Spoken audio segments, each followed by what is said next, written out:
Welcome back, everyone. Welcome back to the Learning Nim stream. It's stream number 12 already. Wow. I've been doing it for a while, looks like. So today the goal will be to figure out Nimble. It's the package manager for Nim. And yeah, it'll be nice to figure that out and turn our code into actual packages.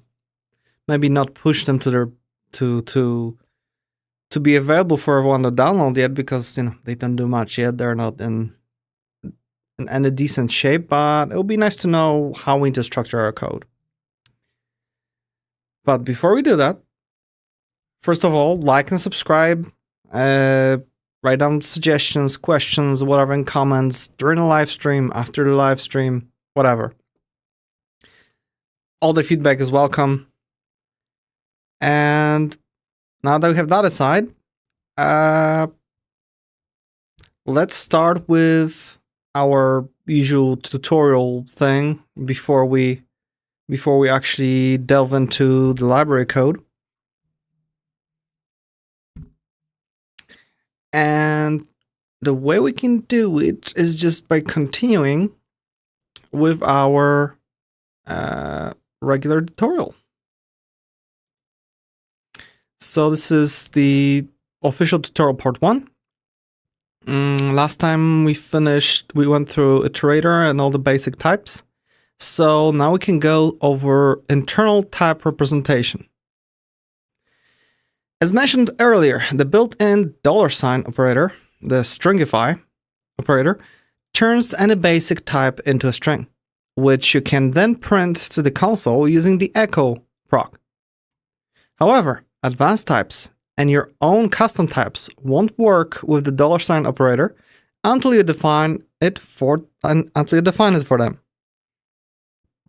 Sometimes you just want to debug the current value of a complex type without having to write the $sign operator. That's true. Sometimes you might even not want to have a way to, turn something into a string. So it'd be nice to have something for just echoing it for debugging.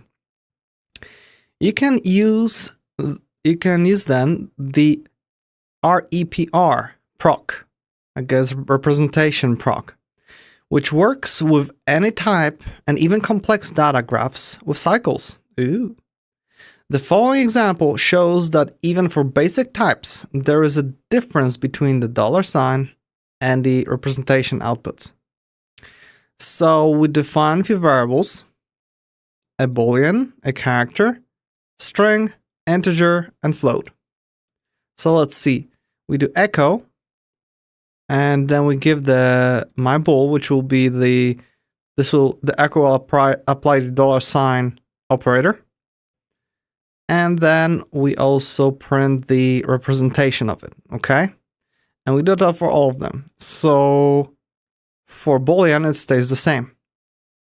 Oh, look at that! For the character is actually character n, so it will print n, but representation will print it in those single quotes just like it is in the language. That's nice.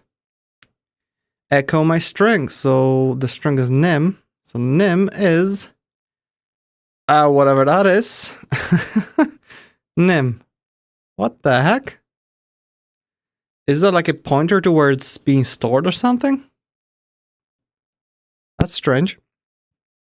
It would be nice to have explanation of that. I guess we can go on and read about it. Then when we print integer, we just have normal printout, and the same thing goes for a float. Okay, so just the character and string, they print out a little bit differently. Let's look at that, because then we have advanced types. Let's look at that representation proc. Takes any nim variable and returns its string representation. No trailing new line is inserted, so echo won't add an empty new line. Use the nim legacy write with new line to revert, whatever. It works even for complex data graphs with cycles. And that's all we get. So again, for a sequence, it gives some kind of, I guess, memory address for the whole sequence, and the first element of the sequence has the same address as the sequence itself. So that again suggests that, oh no, this is EB050, this is EC050. And this then goes further. And then we have D in here. Okay.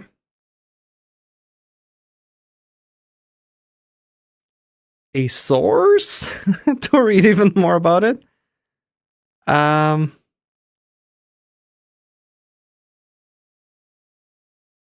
is it? Oh. When it's not defined, NimV2, then representation. What? And we just have the same thing here.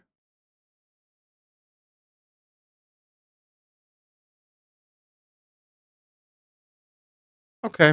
I'm not sure where the actual code is.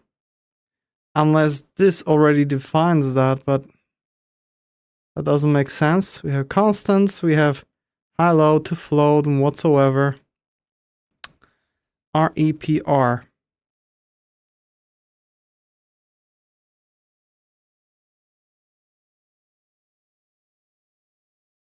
Yeah, import. Okay, this is not nice, but I guess this is a pointer to something. Okay. So let's continue with advanced types. In Nim, new types can be defined with a type statement. Okay, we know that. We could define those two types, two type aliases for integer and float. Enumeration and object types may only be defined within a type statement. Okay, enumeration and object types. Does it mean you can define this kind of alias somewhere else? Okay, that will be new. Enumerations. A variable of an enumeration type can only be assigned one of the enumeration's specified values. These values are a set of ordered symbols. Each symbol is mapped to an integer value internally. The first symbol is represented at runtime by 0, the second by 1, and so on. For example, yeah, we have the classic example of directions, which is north, east, south, and west. And var x equals south. The x is of type direction, and its value is south, yes. And when we print it prints out actual text, south. All the comparison operators can be used with enumeration types. An enumeration symbol can be qualified to avoid ambiguities. Yeah, so we can do direction.south if we have, two different enums that have the same value, or maybe you have a variable south, right? And you need to make sure that proper thing is being used. The $sign operator can convert an enumeration value to its name, okay? So the $sign uses the name, and the ord proc can convert it to its underlying integer value. Okay. Let's just see if we have somebody watching. Unclear. Someone is watching. Let us know. For better interfacing to other programming languages, the symbols of enum types can be assigned an explicit ordinal value. However, the ordinal values must be in ascending order. Okay? Yeah, we went through most of that in other tutorials. Then we have the ordinal types, enumerations, integer types, characters, and bool, and subranges of all of those are called ordinal types. Ordinal types have quite a few special operations. Okay, so I guess it's like that they're all inheriting from the ordinal type. So ord returns the integer value that is used to represent x's value. Okay. Inc increments by 1, inc with some value increments it by that specific integer. Decrement is the same. Then we have successor returns the successor of x, and nth successor. And then we have predecessor and nth predecessor. The inc, dec, suc, and pred operations can fail by raising the range defect or overflow defect if the code has been compiled with the proper runtime checks turned on. Okay, makes sense. So basically we can take our enumeration and call increase or get like a successor or whatever, and call it on it, and we're gonna get the next value. Makes sense. I wonder what's the difference between increase and successor. Let's look it up. System. Where do we have the whole thing? Constants, procs. Whoa, these are some interesting procs. Oh, for unsigned. Okay, whatever. That'll be interesting to go through. So all the operator definitions and everything. It's nice that it's just there in docs defined as those definitions, because most programming languages, at least as far as I know, the definitions of operators are not really something that's clearly defined somewhere. It's not a part of standard library. It's just part of the programming language. So that's interesting. So we have all the operators, a lot of operators. My goodness, what the hell was that? Equals was moved. Oh, that's probably duplicate, destroy, copy. These are all the extra operators that are being called internally by the compiler.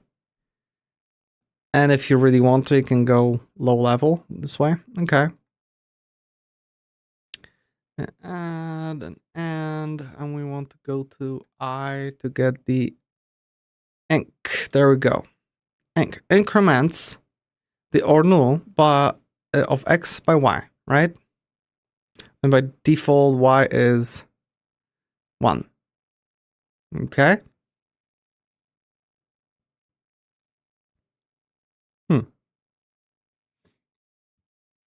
If such value does not exist, overflow defect is raised at compile time. Okay. This is a shortentation for x is successor x. Oh, okay, I see. Oh, so inc increments the x, as in it modifies it. It requires x to be a mutable type, a var. Well, successor just gets a successor, right? So if we'll go scroll down, and here's suc. So a successor returns the successor of the value x. So okay, so increment replaces in place, modifies the value, while successor returns a new value that's next in line. Okay, so that's the thing. Oh, look at that. Swap A and B. Swaps the values A and B. Cool. It's nice to have it here. Alrighty, let's go back. We found that, so that's awesome. I like that they give links to the documentation. This way we can, dig deeper easily. Okay, let's glance over subranges. Subranges. A subrange type is a range of values from an integer or enumeration type, base type. For example, we have the type, my subrange is a range from 0 to 5. And again, this means that the 5 is included in the range. My subrange is a subrange of int, because these values are int, which can only hold the values from 0 to 5. Assigning any other value to a variable of type my subrange is a compile time at runtime error. Okay, compile time or runtime error. Okay. Assignments from the base type to one of its subrange types and vice versa are allowed. Okay. The system module defines the important natural type as a range of 0 to the max of int. Oh, that's fun. high returns the maximal value. Other programming languages may suggest the use of unsigned integers for natural numbers. This is often unwise. You don't want unsigned arithmetic, which wraps around just because the numbers cannot be negative. Nim's natural type helps to avoid this common programming error. Okay, this is interesting. So you can define that type to be the range from here to here. So you can make like your own special version of integer. Oh, that's very interesting. I guess it's still being backed in the memory as an integer, right? So it still uses the same amount of memory, so you can't make it like, oh, I want a 6-bit integer. But at least you can make compiler force you to let's say use only natural. Or I know you're working on a calendar, right? And you define months. Maybe you don't want them as enumerable, or maybe, I don't know, maximum number, the available, which day of the year it is. You can make it that can be from 1 to 365, right? And it will be impossible to assign anything else. So this is cool and probably handy in so many hidden ways that, on our journey, we'll for sure encounter those situations, and then it'll be good to remember that, hey, we can define our own ranges. Sets. The set type models the mathematical notion of a set. The set's base type can only be an ordinal type of a certain size, namely from int 8 to int 16. Then we have unts, byte, and stuff. We have character or enum. And ordinal subrange types, okay. Or equivalent. When constructing a set with assigned integer literals, the set's base type is defined to be the range of 0 to default set elements, -1, okay. Where default set elements is currently always blah blah. The maximum range of length for the base type of a set is max set elements, which is currently always 2 to the power of 16. Types with a bigger range length are coerced into range from 0 to max set elements -1. Okay. The reason is that sets are implemented as high-performance bit vectors. Oh. Attempting to declare a set with a larger type will result in an error. Okay. Also, sets are, little bit vectors, whatever. Whatever that means. Note, Nim also offers hash sets, which you need to import with import standard sets, okay, which have no such restriction. So I guess a hash set would be used to store information, and then, you can't have duplicates of a hash, while this can just store a set of numbers. A little bit of like flags, right? If you have 2 to the power of 16, that means you can...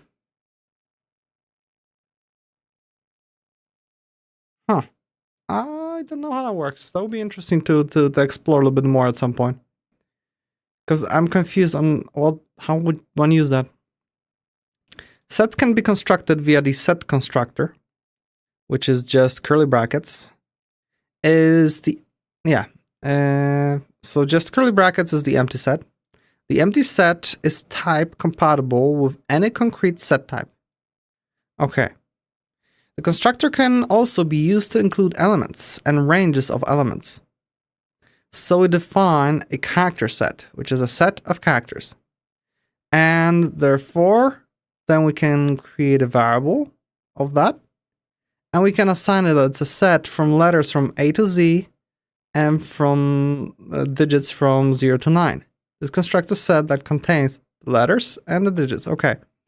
The module standard set utilities provides a way to initialize a set from an iterable. Okay. Import standard set utils and let unique characters is my string to set. Oh, that's cool. So you just, have a string with a bunch of characters. Oh, you can have like a whole sentence and you ask it to set, and you will just end up with a set of characters where they don't repeat, of course. But it just contains those characters and nothing else. There are no indexes or whatever, because ultimately it's just a number. Okay. So that this will be probably very useful with enums, with dealing with flags, or like, those little values like characters, or I don't know. These operations are supported by sets. This could be also useful with, I guess lots of low level stuff. That will make sense, because they mentioned that it's intended to be high performance, unlike, your regular hash set.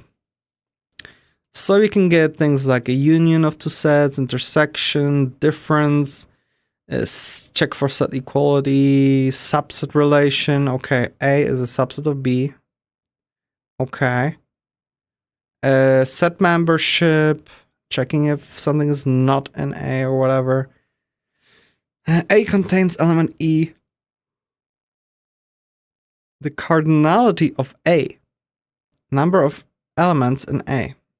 Oh, okay. Huh. Cardinality.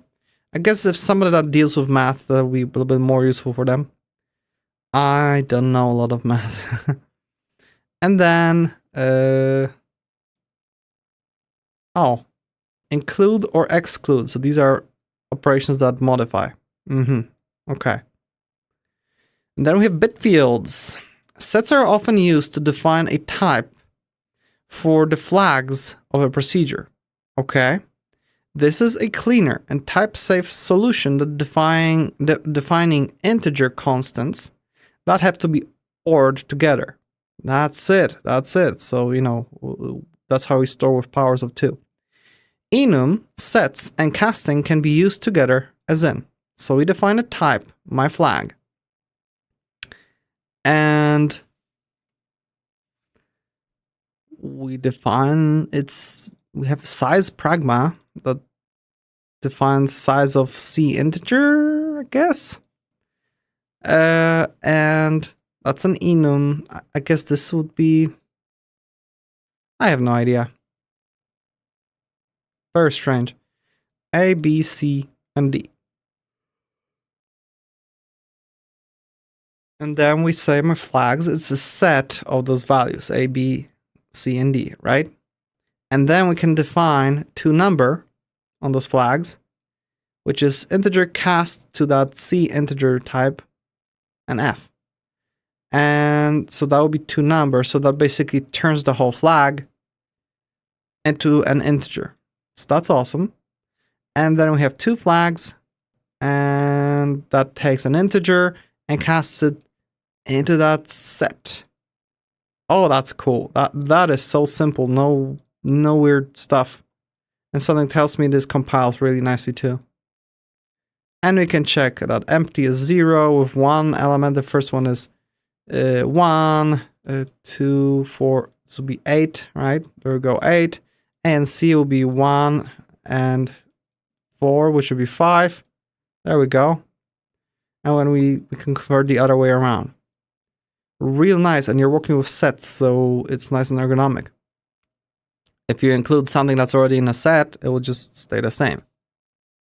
And you have already built-in operations to remove whole sets of data, whole sets of values, include them, all those operations. That's really nice. Note how the set turns enum values into powers of 2. If using enums and sets with C, use distinct C int. Okay. For interoperability with C, see also the bit size pragma. Okay. That's not something I'm really planning. But I want to copy that code and see if we can, do something about it. Like, is this really needed? Can we do without it? Just have normal int? Because it casts to cint, but really returns null int. And that's another thing that's not being explained. So let's go to our quick fun. And let's see what we can do about it. So we have this. Let's just save it and see if it actually compiles for us.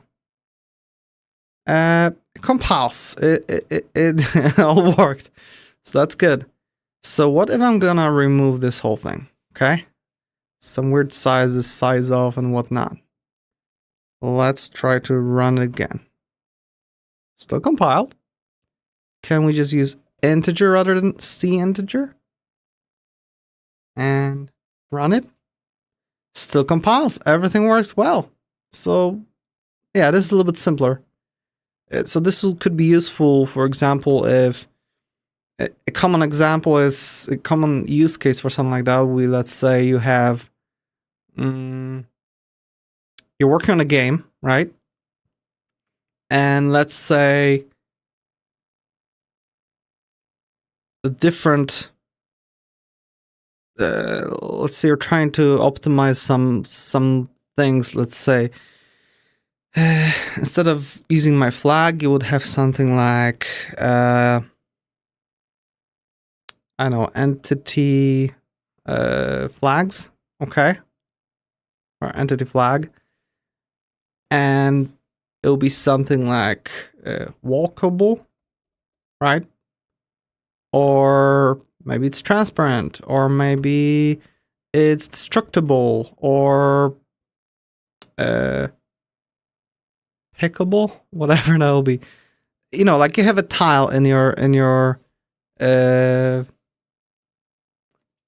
or like different entities that you could create in a game, like top-down game or isometric view, where your character can move on a grid, and you have an object like a table, right? So you could have defined if it's walkable, because maybe it's just a rug, so you want it to be able to walk on.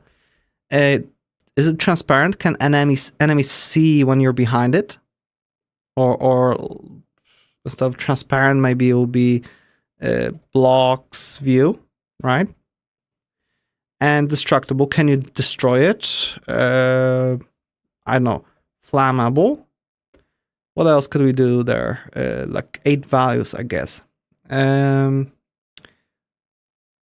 Walkable, blocks view, flammable. One more thing, maybe.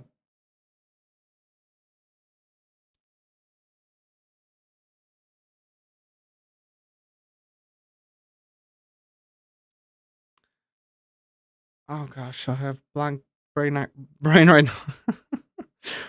Let's just call it interactive. Okay. So we just defined that, you know, all those values can be on an object. And these are just like booleans, true or false. So instead of defining a bunch of those values on your, you know, creating a whole object that holds all those separate values, you can just have one thing, right? Just a single thing. It still has plenty more room. And what can happen here, we can just make it into entity flags that we set of entity flag, right? And we can make it to number, and 2 flags will be, wait, what the hell? My flags cast to this thing, right?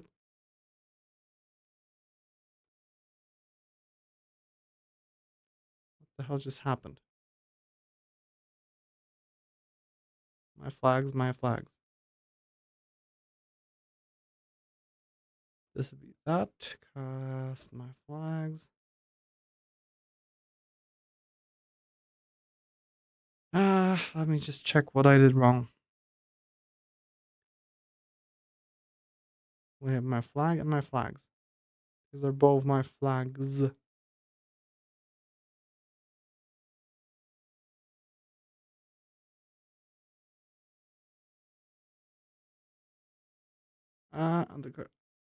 Okay, it's just still confused about old stuff. So when we run it,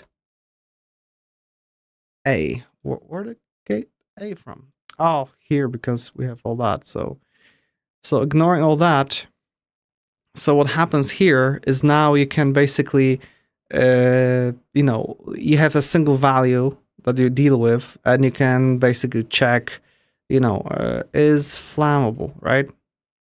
And that flammable that returns a bool just gets the, it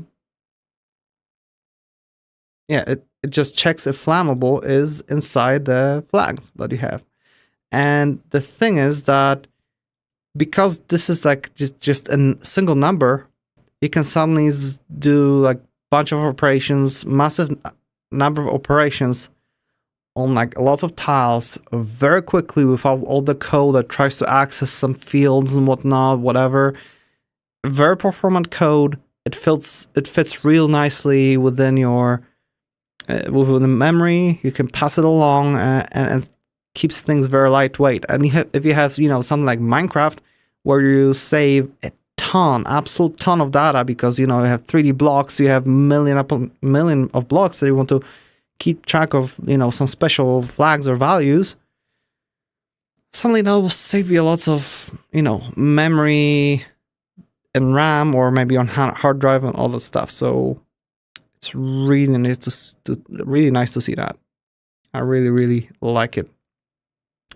That could be also fun to use in something like search algorithms that search for the best path in a grid, because you can easily disable that.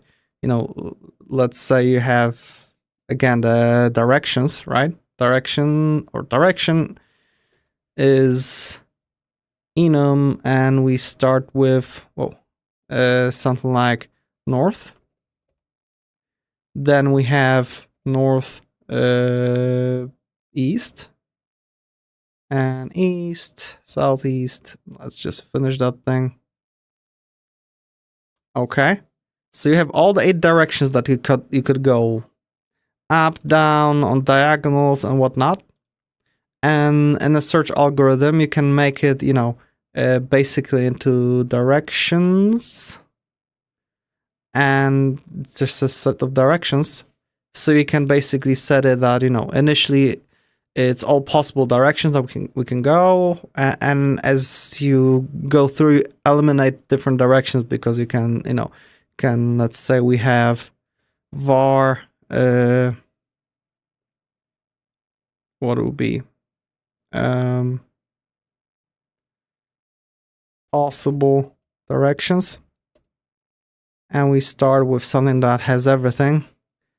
Looks ugly, but whatever. We just have set of all the possible directions, and as you're processing, you want to just mark that, okay, we can't go in that direction anymore. You can just do where was it? Was it standard set or something? Import standard sets,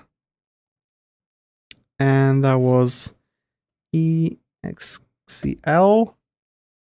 Or we should probably do possible directions. Exclude, and we want to exclude the, for example, northwest, right? So suddenly that should modify it. Possible directions has no type or is ambiguous.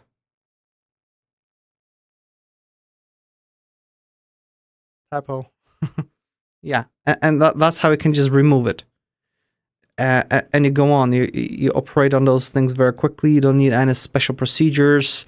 And if you're trying to make things high performance or something, you can actually make it that, hey, possible directions is possible directions -2 remove, and you can say that, okay, if this thing is blocked or whatever, if you have a wall here in the spot, it means that we can't go north or whatever, or I don't know, this is whatever, some kind of trench that you can place a tile.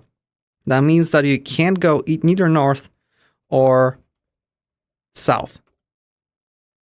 And maybe for some reason west either. I can actually skip the whole direction, right? It's not needed. So you can go north, south, west, north, west, and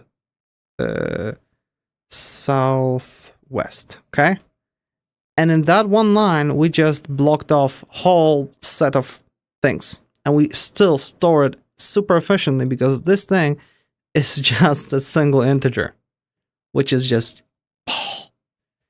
And I guess in this case, because 1, 2, 3, 4, 5, 6, 7, 8, but we had that little thing. Let's say that this is that, and let's actually do echo possible directions dot to number, okay? And let's define that quickly to the for our type, and that'll be directions. Okay, let's run it and see what happens.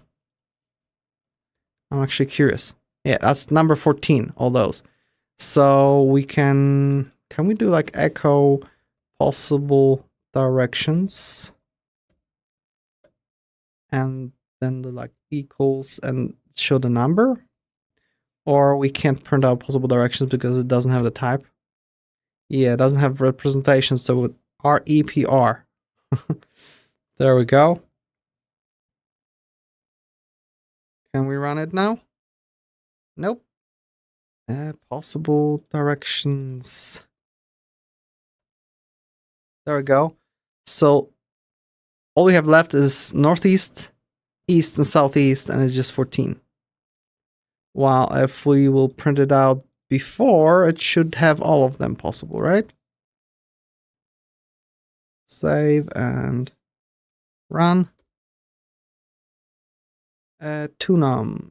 Oh, because we haven't defined it yet. We would need to just grab all that, just shove it up here. So we don't have to worry about those, right? Save, run, there we go. So this was 255, while this was 14.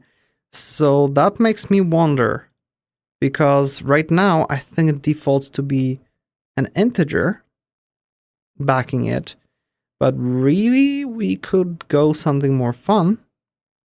And if we go back here, we could probably copy this thing. And someone tells me this sets the size of that enum, right? Yeah, well, here. So, right, instead of cint, let's do uint8, something like that. And when we run it, we'll probably be unhappy because uint8 is not, has to be used or is discarded.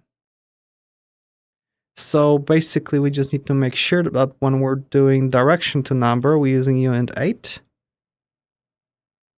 Oh, type mismatch. Oh, here. uint8. There we go. So now when we run it, it should still work. And it works, but what if we're gonna add an extra flag like direction inward? Okay. When we save it, can we run it? Okay, it runs. But what is going to happen if I'm going to set that flag here? Comma, direct inward.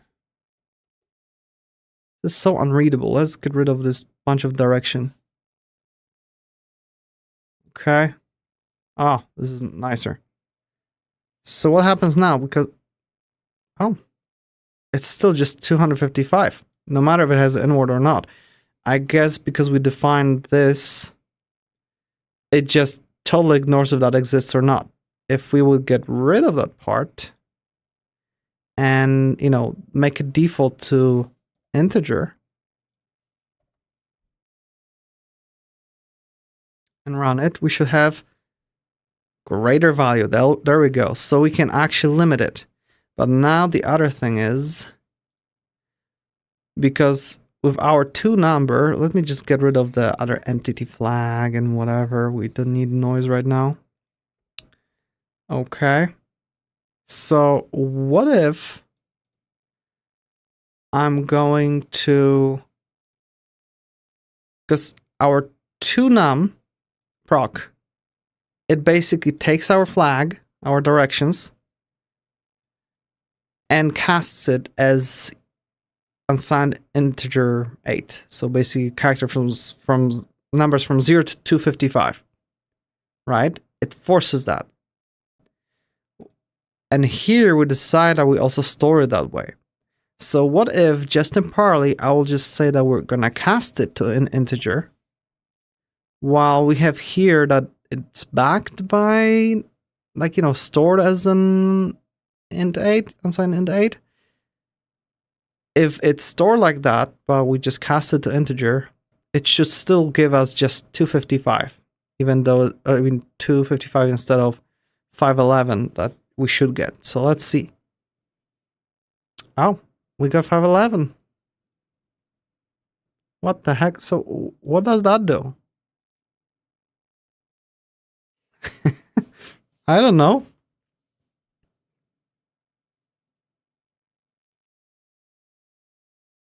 That's strange. Oh well. Okay. Well, too bad. I mean, it's not too bad. It's just however we cast it. I'm just surprised that we can actually cast it to something else, and we can't limit it to something specific. But still, we can shove a lot in here. Like, didn't have a limitation of int 16 or something like that. Where is it?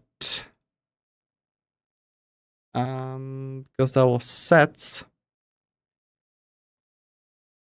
from int 8 to int 16, or like uint 8 to uint 16.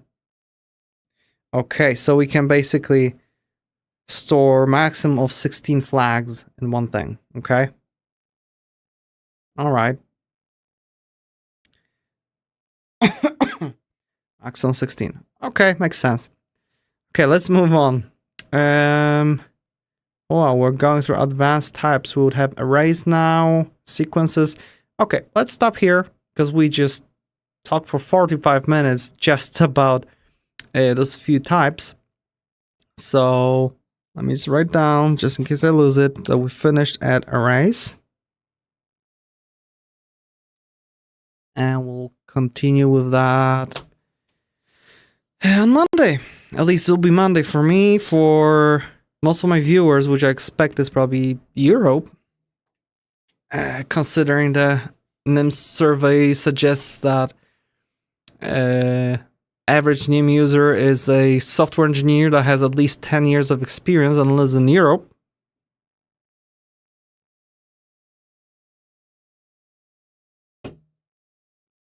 So I guess I only halfway fit in that description,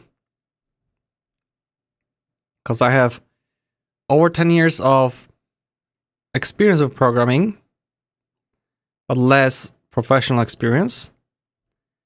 And I don't live in Europe now, but I lived for most of my life, so I kind of fit, kind of not. Oh well. So let's get back to our CommonFS library. So last time we finished writing our tests. Okay, we created all the tests for directories, for files, and whatnot. I guess we focused on files last time. So we did all that. And we decided that, at least I decided, that next step would be to check out Nimble to start making sure that our structure of the library is actually proper, so that we can properly import different libraries and whatnot. You know, start making it less of a bunch of code, more like, okay, this starts to look like something usable. So off stream, I modified the README so we can actually go to the repository itself. I need to start putting in a link for that. So our repository for CommonFS, and when we refresh it, it looks something like that. So I marked that as a work in progress. We're working on it during our live streams. And, you know, rough description. And I added current status, which is basically similar to what I had here in Obsidian as my notes. But from now on, we can actually check it off here in code as we work on it. So I marked off that we created some of those basic directory operators. I marked, and you know, all the other things that we want to implement at some point. And I decided we will create a directory type as well, just like a file. And then same thing, what we already did for a file and what we want to do with a file, like, you know, writing, reading, all that stuff. And what we already did with the file type and all that, okay? And also notes what we want to implement in the future, like, you know, dealing with permissions and whatnot. And I have some ideas on how to simplify the whole idea of permissions. Because if somebody wants to really deal with permissions or whatever, they can, you know, skip our library. Because something like, you know, FTP server or Samba or S3 buckets, they will all have different ways of dealing with permissions. So again, we need to kind of abstract it away. It won't be the main concern of the library. Okay, so I did that. So now let's figure out what is Nimble. So let's duplicate our docs. And when we go down here, documentation, we have tools documentation. And here we should have Nimble or something like that. It's not here. Okay, let's go back. Where was it? Nimble package directory. There we go. Here it is. Trending packages nim package providing the nim compiler binaries plus all the source files. Interesting. We have, you know, a bunch of things that we could do things. Arturo, simple, modern, and portable interpreted programming language for efficient scripting. Oh, that's fun. Error has occurred. Okay, that's new. Oh, now it's kind of works. Sure. Very interesting. So I guess something like Lua or whatever. Who knows? I'll have it in the subpage. I'll look at it at some point. Sounds fun. And, you know, bunch of stuff. But what is Nimble? Let's read about it. Okay. Welcome to the nim package directory. This service allows you to explore nim packages known to Nimble. It tests package installation and generates documentation using nimdoc. Ooh, that's fun. Actually, automatically generates it and tests package installation. Huh. It also generates badges with the output of install test and documentation generations that you can link to. Look at that. We can just plug it into our GitHub page. The badges look like they don't look like anything. I guess it's broken at the moment. To link install test and documentation generation in Markdown use, and we have links to the flags. Okay. Learn here how you can add your own packages. That's what I want to know. But let's open a new page. I just wanted to see if we have anything else here. How do I use Nimble? Because isn't this like command line or something? General tutorial, advanced features, macros, all that. Huh. Nothing on Nimble. Publisher package. Oh. Okay. This is a central listing of all packages for Nimble, a package manager for the Nim programming language. An overview of all packages here. And all packages listed here are not peer-reviewed or otherwise screened. We try to keep the list up to date, but we cannot guarantee quality or maturity of the packages. Okay, I guess you just have, yeah, packages JSON here, and everything's just inside there as gigantic JSON file. Maybe it'll advance in the future. To add, fork this repository, edit packages JSON, and make pull request. Okay. Package is a simple array of objects that has the name, URL, method, all the goodies. Requirements. While we really appreciate your contribution, please follow the requirements. Other developers will rely on your package. Non-compliant packages might be removed with no warning. The URL should work. A .nimble file should be present, and the package should be installable. The package should build correctly with the latest NIM release. The package should not contain files without a license or in breach of third-party licensing. Non-mature packages should be flagged as such by opening an issue with a good explanation on how they are non-mature, especially if they perform security critical tasks like encryption. Okay. If a vulnerability is found, okay, tiny libraries should be avoided where possible. Avoid having many dependencies. If abandoning a package, please tag it as abandoned. The package name should be... Okay, this looks like, like a first version of something. Yep.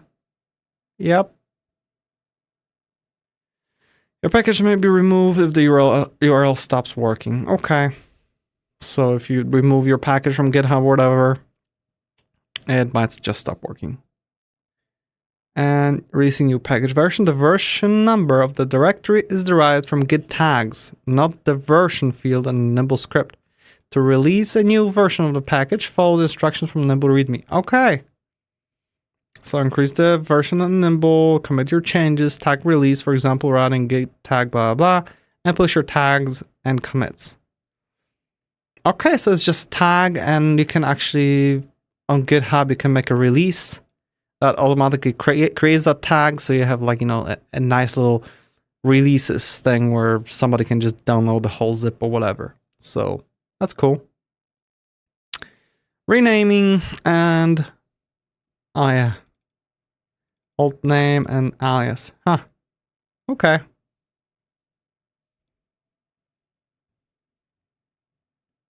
Alrighty. Makes sense. So this is how you publish it. And add your own package. It's the same thing here. So what about the Nimble script? From Nimble README? Oh, Nimble. Look at that. We have more info here. Nimble is the default package manager for the Nim programming language. Interested in how to use Nimble? See the Nimble guide where you can learn how to install packages, how to create packages, and how to use Nimble develop workflow. Okay, so we'll read that in a second. This documentation is for the latest commit of Nimble, blah, blah, blah. Repository information, and contribution and about. Okay. Nimble has been written by Dominic Piheta. Help of a number of contributors. Cool. Alrighty, and it's an official package. Cool. So let's look at the Nimble user guide. Not a random page. Too bad that this wasn't linked from the main website. Okay. Nimble is the default package manager. It can search for Nim packages, install dependencies, create new packages, and upload them to the official package list. See the Nimble directory, and much more. Install Nimble. Nimble is bundled with Nim. This means that you should have Nimble installed already, as long as you have the latest version of Nim installed as well. Because of this, it is very likely that you do not need to install Nimble manually. In case you still want to install Nimble manually, you can follow these installation instructions. So let's check if we have Nimble, right? Let's just close it off. Get our terminal. And do what? Nimble dot dash version. There we go. The Nimble version 0.14.2. Okay. Nimble help. And we have a bunch of help. But let's go and read the thing first. Okay. System requirements. Sure, I guess we're good. Getting started. If you wish to explore existing NIM packages and install some of them, follow the using packages guide. So let's take a peek.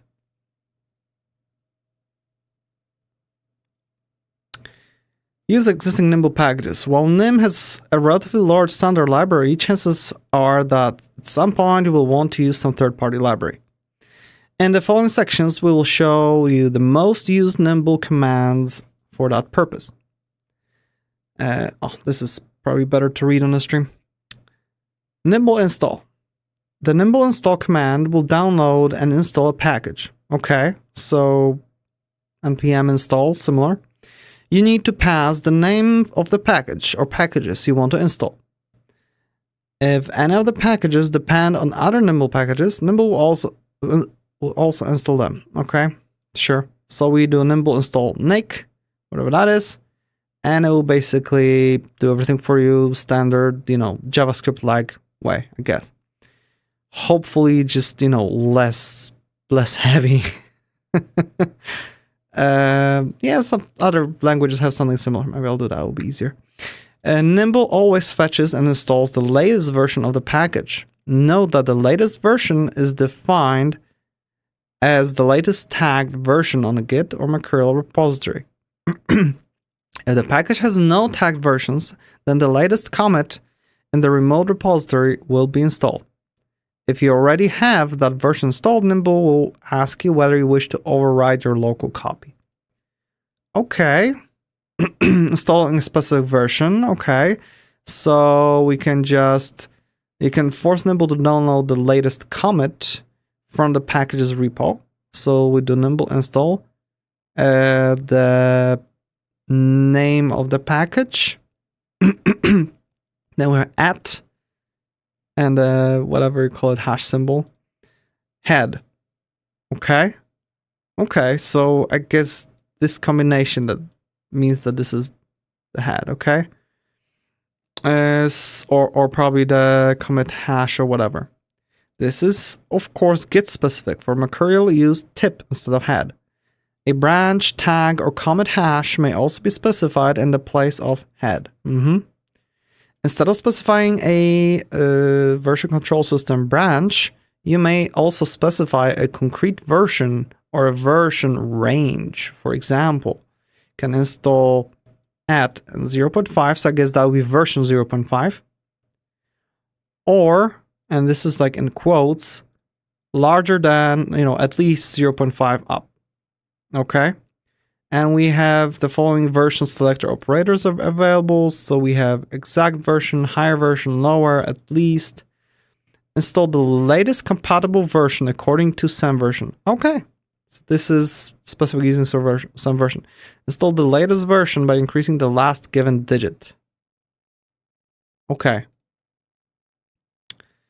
So NIM flags provided to Nimble install will be forwarded to the compiler when building any binaries.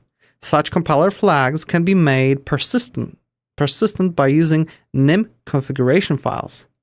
Ooh, configuration files, that's what I want. So we'll read up on that. Let's just finish this little thing. Package URLs. A valid URL to a Git or Mercurial repository can also be specified. Nimble will automatically detect the type of the repository that the URL points to and install it. This way, the packages which are not in the official package list can be installed. Oh, that's awesome. So, for example, in Go language, you don't have like a package repository. You just point it to the GitHub thingy, right? So you just give it a link to GitHub and some kind of, name, and it works. I mean, the name is taken from the GitHub repository, but here you can have both. You have something, with names like a repository, whatever. Or you can just go, there you go, install, there's GitHub, and subdirectory alpha.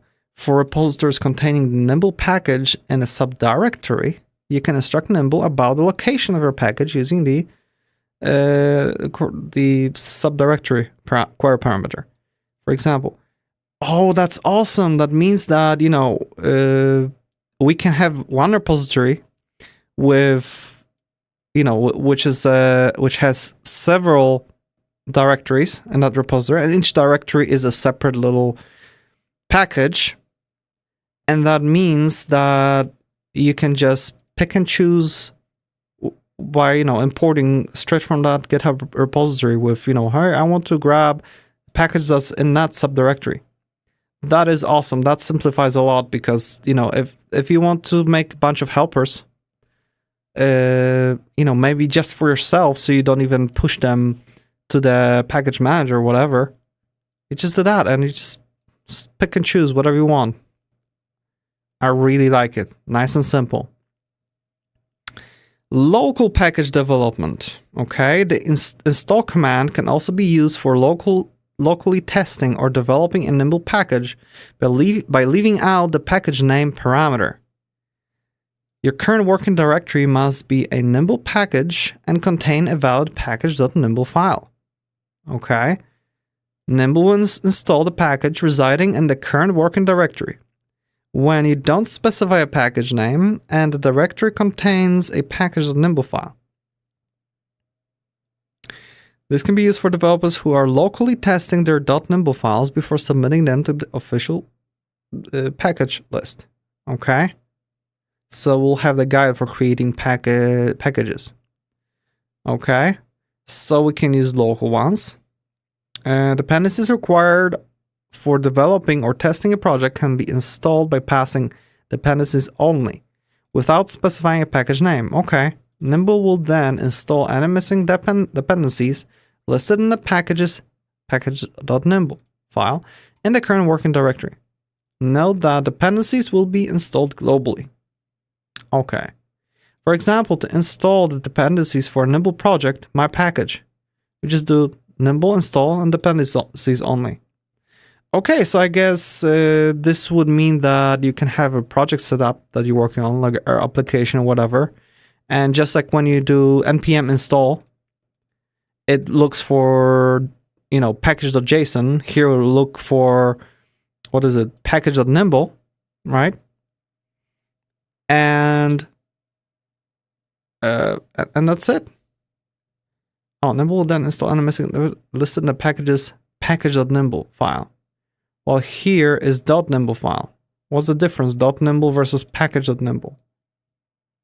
Maybe package.nimble is like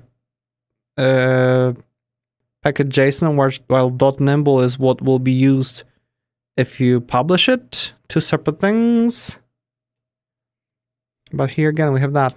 Okay, that's something we'll figure out.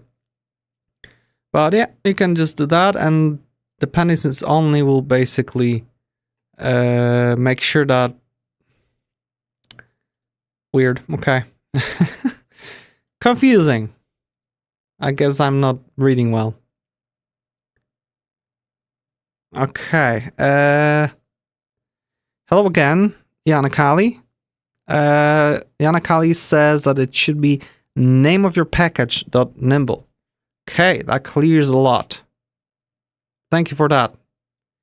I guess at some point this page could be edited and made a little bit more specific. That could be a fun little project to give something back to the community, right? Because a lot of people spend time writing it down, making all those packages, making the package manager itself. So that would be a fun thing to give back. Okay, thank you for that. By the way, how are you doing today? Is it Is it morning for you? Is it night or is it evening? Because here it's 11 at night. Nimble list. If you want to list all available packages, you can use Nimble list.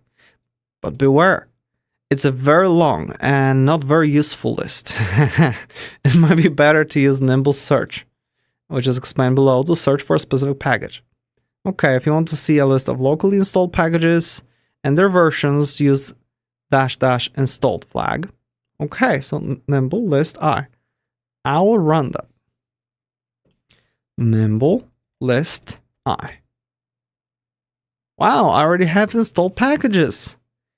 Async tools, BearSSL, Chronicles, Chronos, Fast Streams, HTTP utilities, JSON RPC, serialization, news, crypto, Nim crypto, Nimlang server, serialization, stew, stint, something with integer. Test utils, unit test 2 is already installed. Look at that. WebSocket, With, and zlib. Where that came from, I guess it came with the language. For Yankali, it's Saturday morning. Okay. Well, for me, it's not Saturday yet. Cool. So you're probably somewhere in... You will be probably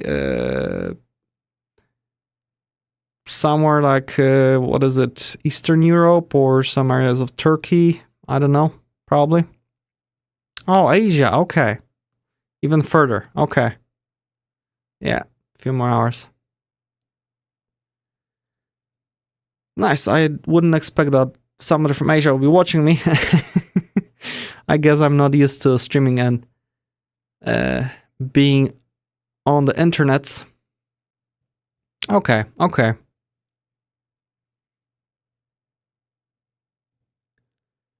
So hello, the other side of the world.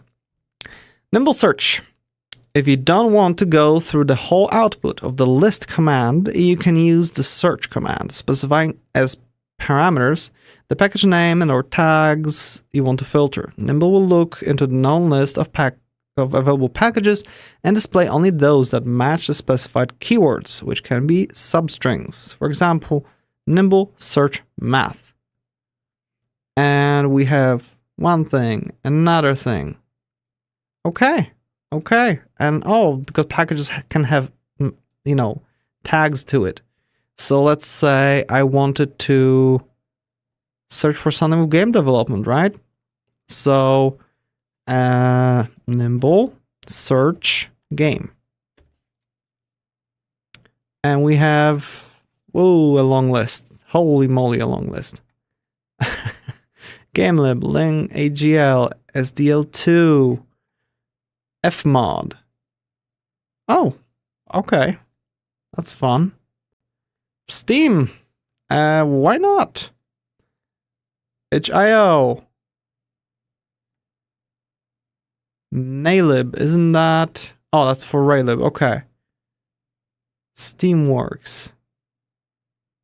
A lot. That's good to see. And even support from gamepads. Awesome. Searches are case insensitive. Good.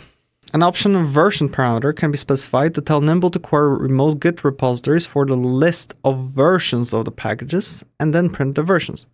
However, please know that this can be slow as each package must be queried separately. Okay. Nimble.directory. As an alternative for Nimble search command, you can use Nimble directory website to search for packages. Yep. We already glanced through that. And then we have Nimble uninstall. The uninstall command will remove uninstalled packages. Attempting to remove a package that other packages depend on will result in an error. Okay. You can use the include dependencies or iflag to remove all dependent packages along with the package. Oh.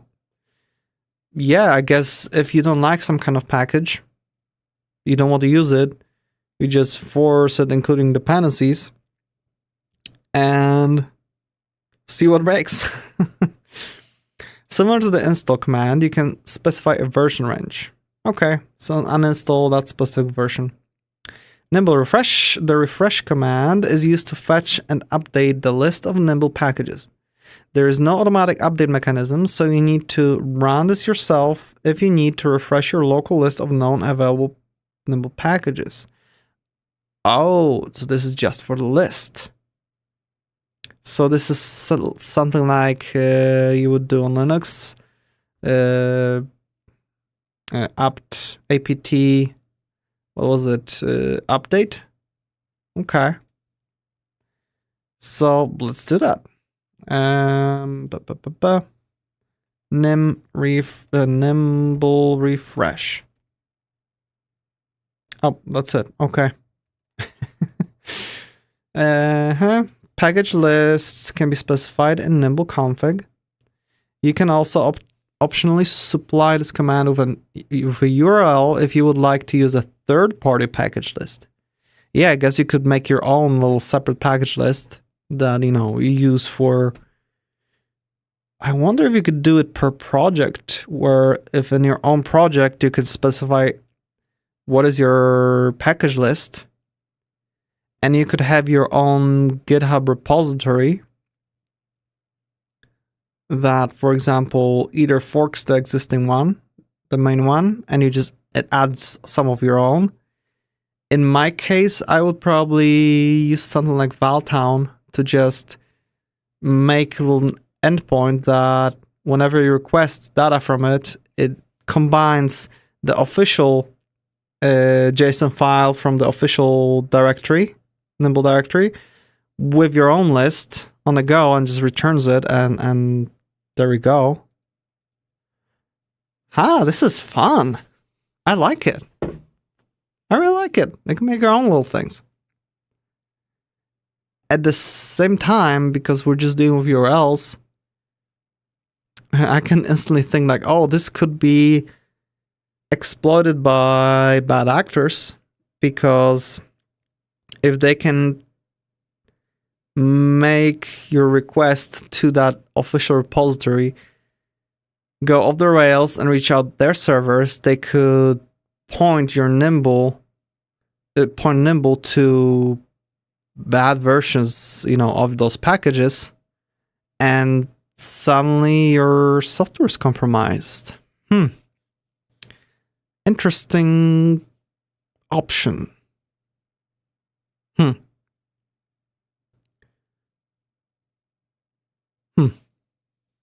Or probably, you know, just something bad could happen here easily. Nimble path. The Nimble path command will show you the absolute path to the installed packages matching the specified parameters. Since there can be many versions of the same package installed, this command will list all of them. For example, Nimble path iter tools. Okay, so if I checked, let's do Nimble list I, and I want to say unit test. Okay, so I go, what was it? Nimble path unit test 2. And we know that it's home directory .nimble packages 2 unit test 200. Unit test 2 version 007. And what version is out there? I could probably do here Nimble search unit test 2. The latest version won't tell us, but we can just open the page, right? I guess this is not my default browser. Latest version is, we don't know. Reduce compiler warnings. Version 006. What? Where did I get version 007 from? That's new.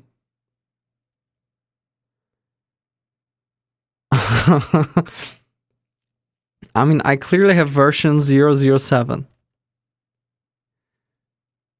It's not on release, so I guess 13 tags. Oh, it's not just marked as released. So we have version 007 and 8, 9, 10, 11, all the way here. So I have some old version. Okay. And compare it to 007. A lot has changed. A little bit. Okay. Okay, I like that, those tags help you look at things. So, starting with all, remove NIM 1.2 and 1.4 support. Okay. Avoid potential capture of land operator var. More land iterators. Land iterators, that's interesting. Revamped output handling, cleanups, add total running time, compile time test support, add dual test. Okay. Okay. Cool. And release this, and can we see what was added here? Number 42. Improved teardown flow to avoid generating exceptions. Okay. Oh. That was literally just for that. Okay. Cool. I can dig it. So let's get rid of that one, and looks like we finished it. Finished that tutorial. So the idea was to look at something else, right? NIM compiler is configuration files. Okay, that was marked as NIM. Where was it? Where was this thing linked? Here. NIM flags provided to Nimble install will be forwarded to the compiler when building any binary. Such compiler flags can be made persistent by using NIM configuration files. So that's something I'm not aware of, those NIM configuration files. Configuration files. Note, the project file name is the name of the NIM file that is passed as a command line argument to the compiler. The project file name is the name of the .nim file that is passed as a command line argument to the compiler. Okay, so in our case, in our code, we should have, in our root directory, I guess, here, something like CommonFS.nim. Okay. And that will be our main executable or whatever. The NIM executable processes configuration files in the following directories, in this order. Later files or override previous settings. So first we get like the generic NIM configuration files from, okay. Then we give environment variable xdg config home is defined. This thing or that. This file can be skipped. Okay, so this is like, specific. This is global configuration. This is user configuration. And then we have whatever's in the parent directory. Okay, so I guess you could have, again, the setup where you have one repository, which has, like a main NIM configuration file. Okay, nim.cfg. And then subdirectories are the actual different little Nimble packages, separate little projects, and they can have their own package, their own configuration. And okay, so I presume that you don't have to specify. Let's say that if you're in your main directory, you can have something that specifies bunch of settings, and then the subdirectory only overrides some of them. Not like I'll replace the whole file, because that wouldn't make much sense. So it's parent directory. Then we have the project directory. Okay, A project can also have project-specific configuration file named project.nim.cfg that resides in the same directory as project.nim. This file can be skipped with the skip project configuration command line. Oh, I see. So I guess within your directory, you could have multiple nim files as multiple entry points, right? And you can have, I don't know, game.nimble or game.nim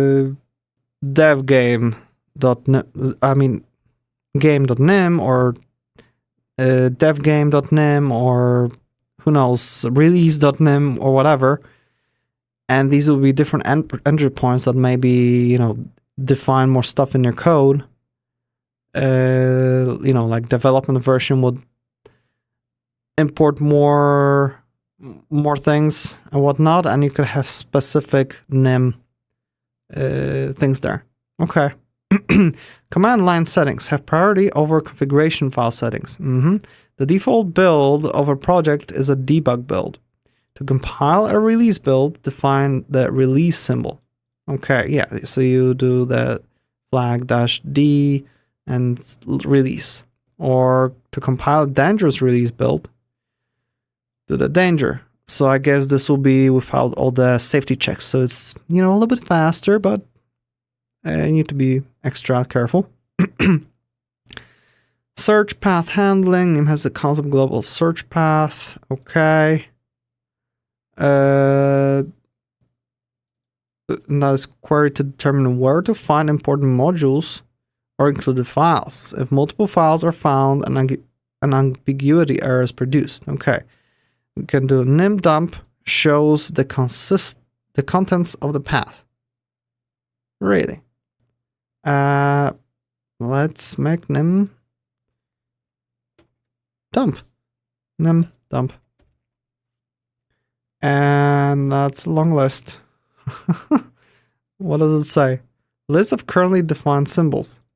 Nim has warning. Nim has this and that and all that. So these are all the flags, I guess, that are already defined. Nim has warning. Small L should be used. GCC has overloadable enums and whatnot. And then we have bunch of things from ChooseNim, I guess, the installed version and different areas. Okay. No, this is end of list. Well, these are the paths. Okay. Huh. Okay. Whatever that means. However, before the path is used, the current directory is checked for the file's existence. Okay. Oh, okay. It just looks for files, so it just listed all the files that could be imported. All right. So if path contains, the library and library/bar, and the directory structure looks like this. We have this and that, this, that. And main imports x foo/x is important. If other imports, then match. But libx is used as it's the first match. Okay. Generated C code directory. The generated files that nim produces also go into subdirectory called nim cache. Its full path is project name and all this and that. Okay. The _r suffix is used for release builds, and _d is for debug builds. This makes it easy to delete all generated files. The nim cache compiler switch can be used to change the nim cache directory. However, the generated C code is not platform independent. C code generated for Linux does not compile on Windows, for instance. Yep. The command on top of the C file lists the OS, CPU, and CC the file has been compiled for. Whatever CC is. Not good with low-level stuff. Okay. So, what does our file look like? Because this is supposed to be configuration files. How do you define a configuration file? Because this is just compiler selection, cross compilation, all that stuff. And Yanakali says CC is the C compiler. Okay. Thank you. You seem to know a lot about Nim and all its tools. Okay. So all this is just to define the flags. And it doesn't have any other things specified here. Huh. This whole thing document is Nim compiler user guide. Okay, so compiler usage, warnings, hints, verbosity, configuration files. We just went through that. Okay, so this is, I guess, all the other flags that we can define. Compilation for different platforms, for generating DLLs. That's actually fun. Compilation switches. Okay, a lot of stuff. Additional feature, line directory option, line direction, stack trace, line trace, blah, blah, blah. Nim documentation tools. That's not what we want.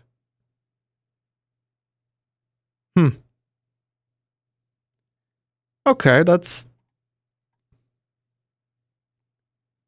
not a lot of information.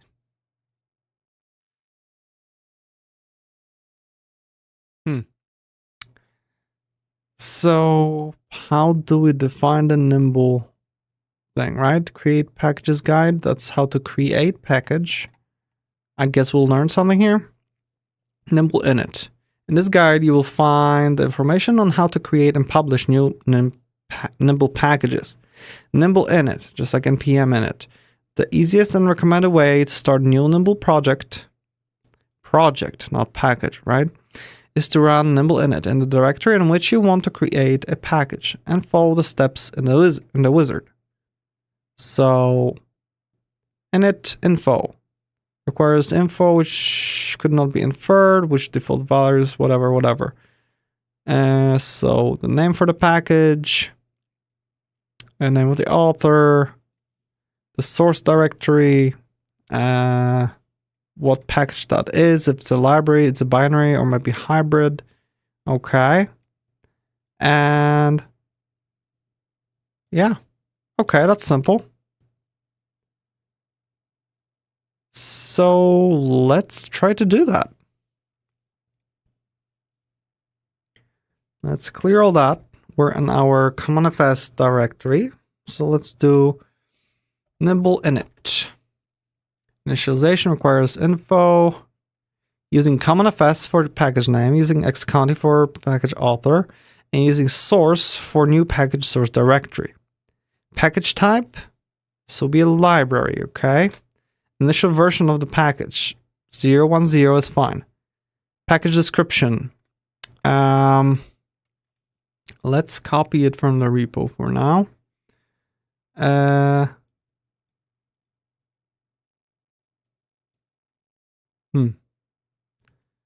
CommonFS is a file system abstraction for NIM that allows implementing it. In other words, you should be able to switch between OS and while changing your code.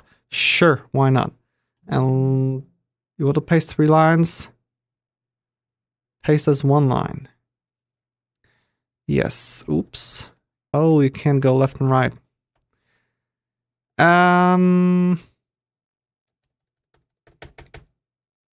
You can't delete. Let's cancel and start again. It's a library, yes. And let's go and do the package description a little bit nicer. We'll just paste that, make sure that these are all... No, it is 1 line. So what is it complaining about? Okay. Choices. I already selected as MIT. Lowest supported version, 202 for now. Okay, created. So let's see what happened.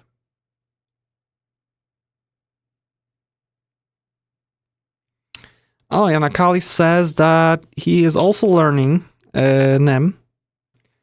And only for a year. Well, only, I wouldn't say only. A year is pretty decent time to spend with a language. You seem to know everything in the first place already. Giving hints here and there. Okay, so do we have a new file here? CommonFS.nimble. Okay. A version, author, let's do something like this. So we have both names, we have the description, source directories. I guess we'll need to shove everything into source. Dependencies and requires nim. Okay, so this is where we can specify it. Okay, so not really in the whatever it is, nim.cfg file. So that was confusing in the documentation. Okay, so this looks like a good start. I wonder how much one could shove into here. Because I recall seeing that someone actually puts whole scripts in here, whatever, and this .nimble file was already defined as, mentioned as a script at some point. So we've got that. Okay, the first choice, the type of the package. Outline this document. Let's see that document. Nimble package types. Okay. Libraries. Library packages are likely the most popular form of Nimble packages. They are meant to be used by other library or binary packages. When Nimble installs a library, it will copy all of its files into Nimble directory, packages2, package name, version, checksum. Okay. It's up to the package creator to make sure that the package directory layout is correct. This is so that the users of the package can correctly import the package. Okay. It is suggested that the layout be as follows. The directory layout is determined by the nature of your package. That is, whether your package exposes only one module or multiple modules. If your package exposes only a single module, then that module should be present in the source directory of your Git repository and should be named whatever your package's name is. A good example of this is the Jester package, which exposes the Jester module. In this case, the Jester package is important with the import Jester. What is Jester? Sounds like for testing. Oh, no. This is a web framework. Okay. Okay.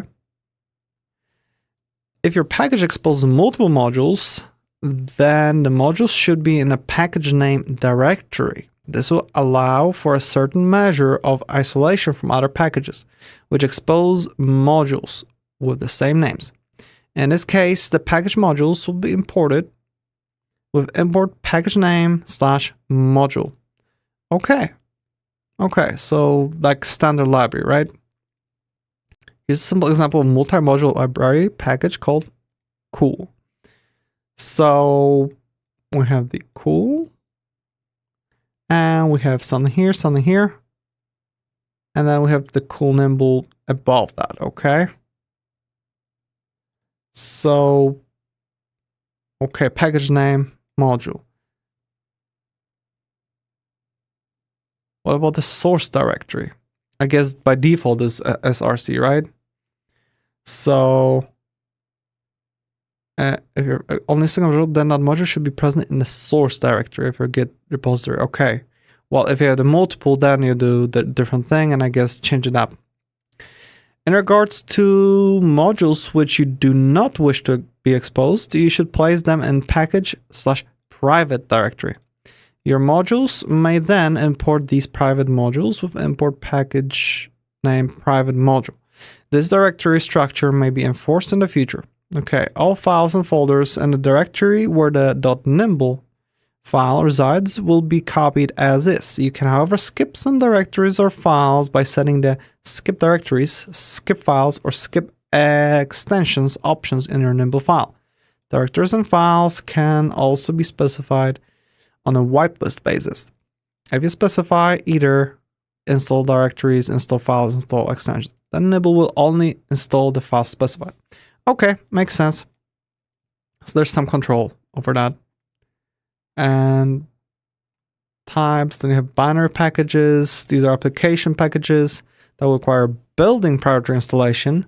Oh, but still can be, like act as a package. Okay. A package is automatically a binary package as soon as it sets at least one bin value. Like so, bin is at main.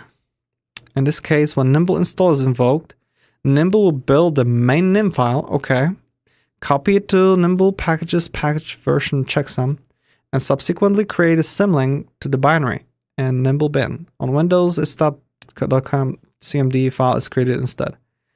Okay. So build the whole thing on your own machine. Okay. So we basically have risk of code execution when installing packages. Another security issue. The binary can be named differently than the source file with named bin table. Okay. Named bin and main is this and that to table. Excuse me. So this kind of looks like we're just setting variables. Okay. Now the named bin entries override duplicates in bin. Dependencies are automatically installed before building and all that. Okay. And hybrids. Binary packages will not install .nim files. So include install extend ext. Binary packages will not install nim files. Oh, binary packages will be basically builded and only install the executable. So that's what you end up with in your whatever installation directory is. So it kind of pulls all the, nim files, builds it, and then deletes all the nim files on it, the build artifact states. Okay.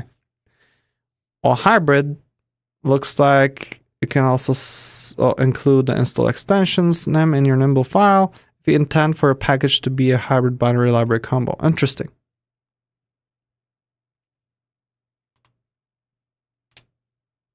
And Yanakali says that nim's config is executed by nimscript VM. So it's actually a code and variables. Okay, that's awesome. That means we can, I guess, generate and do some crazy stuff if we have to, depending on the situation, probably depending on the OS. Things could be built differently or whatever. Who knows? I'm sure there are lots of uses for that.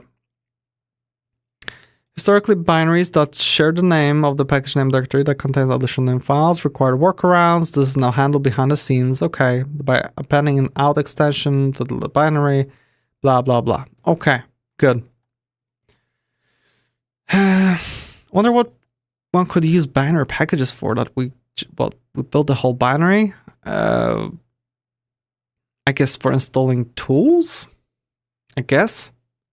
And then you could execute quick little tools or something like you can do with in theory you could do that with Node, but then you don't deal with binaries. But Rust, for example, when you can install some applications as a crate and they just build. Interesting. Okay, so we went through the types of the Nimble packages, right? Let's get back to whatever we're reading. We're just jumping around all the time. Okay, so after that, the wizard asks you about the version number and package description, license, and what nim. You can press enter, provided values, yes. So after the wizard completes, the structure of your directory looks like this. So it created the Nimble package. It should create the directory with that and create tests with config.nims. Interesting. Let's look at that. If we actually got that.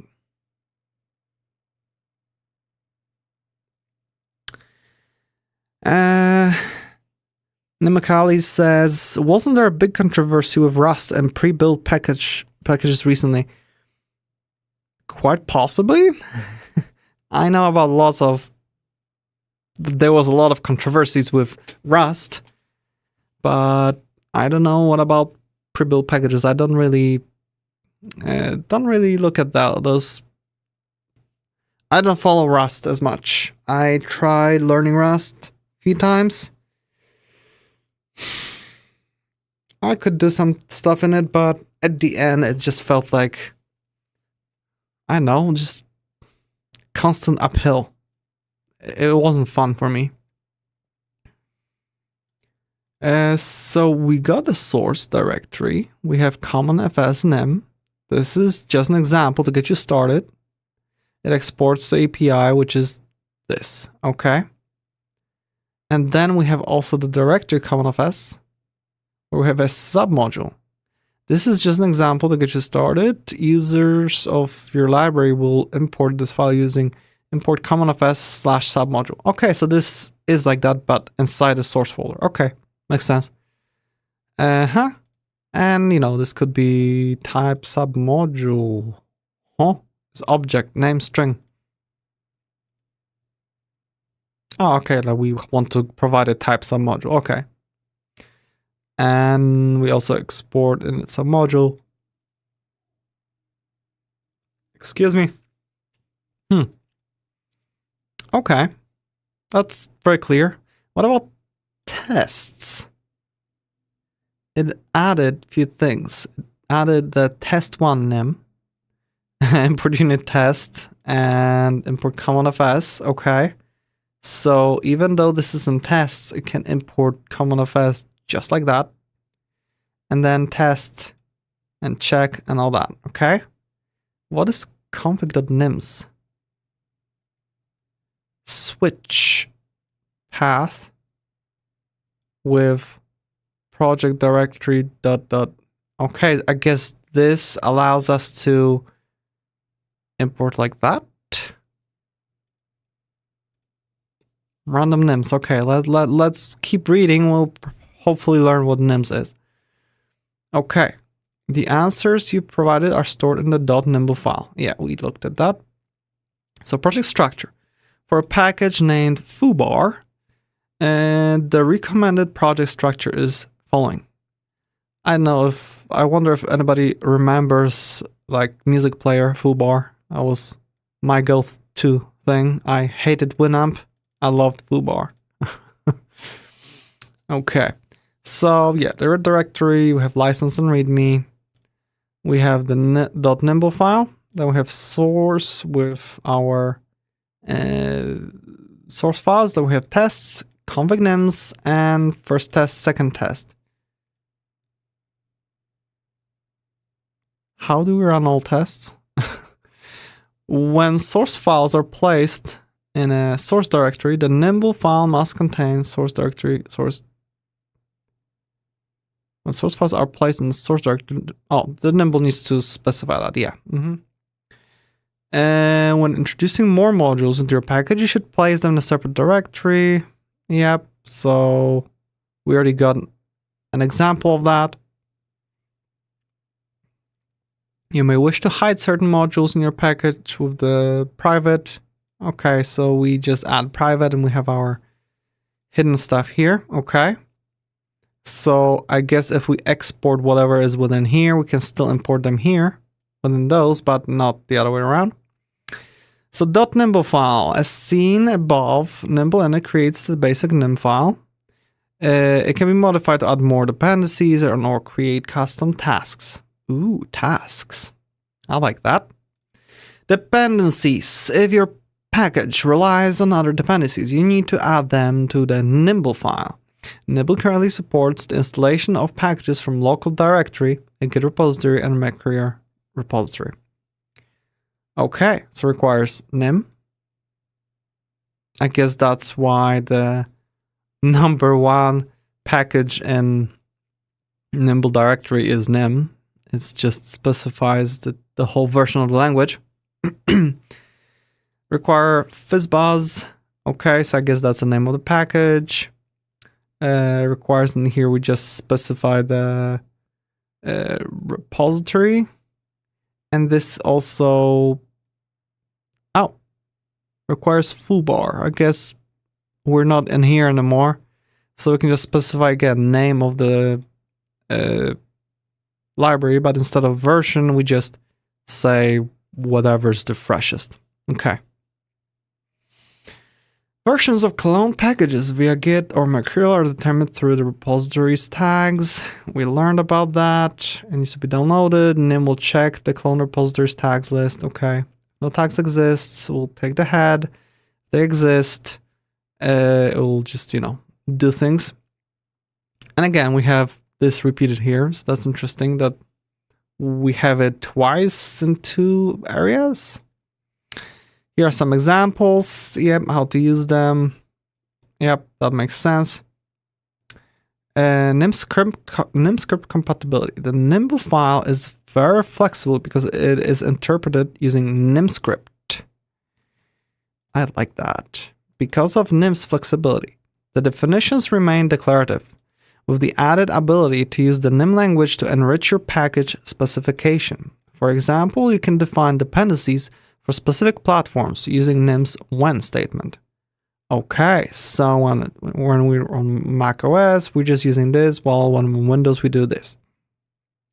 Awesome. I like that. I really like that. Nimble tasks. Another great feature of .nimble file is the ability to define custom Nimble package specific commands. Okay, so you can say there's a task, hello, and this is the hello task, and it will just print, we'll just run nim code. Okay. You can then execute nimble hello, which will result in the following output. So I guess we could do nimble test, right? So nimble hello, verifying dependencies, executing task in there, hello world. Okay.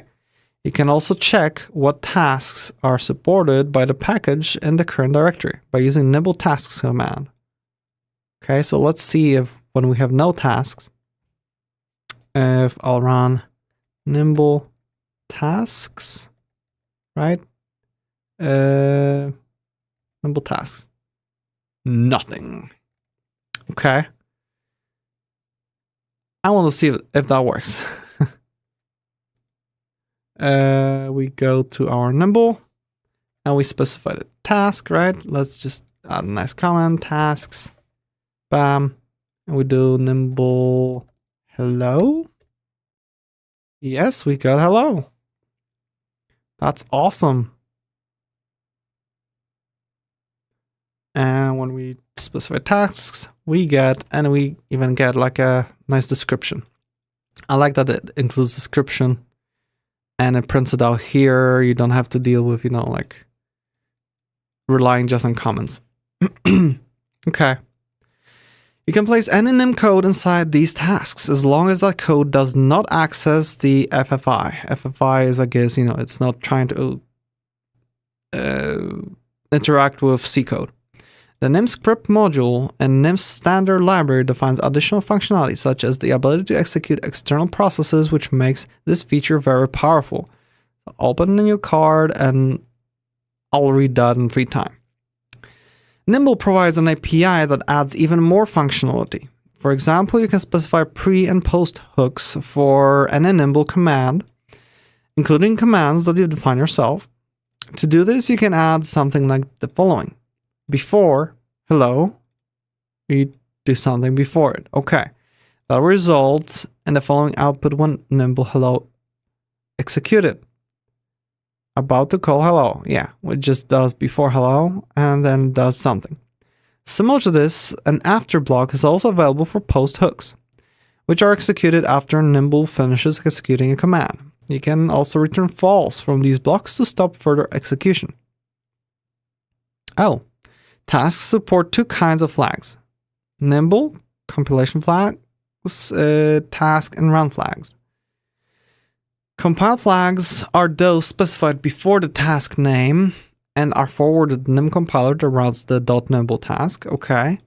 This enables setting the define or whatever values that can be checked with the when and the task and other compiler flags that are applicable in Nim script. This is fun. Run flags are those after the task name and are available as command line arguments to the task. They can be accessed as usual from the command line params. Okay.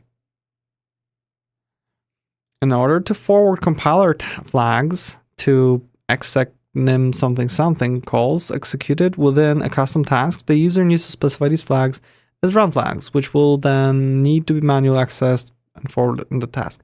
Okay. Oh, Nimble test. Look at that. I was like scratching my head. How do you run multiple tests? I started including all the tests into one test file so I could run it. Well, hey, Nimble test. Nimble offers a predefined test task that compiles and runs all files in the test directory beginning with the letter T in the file name. Beginning with the letter T. Okay. Nim flags provided to the Nimble test will be forwarded. Excuse me. Will be forwarded to the compiler when building tests. If we run the Nimble test on our example project created in sections above the default,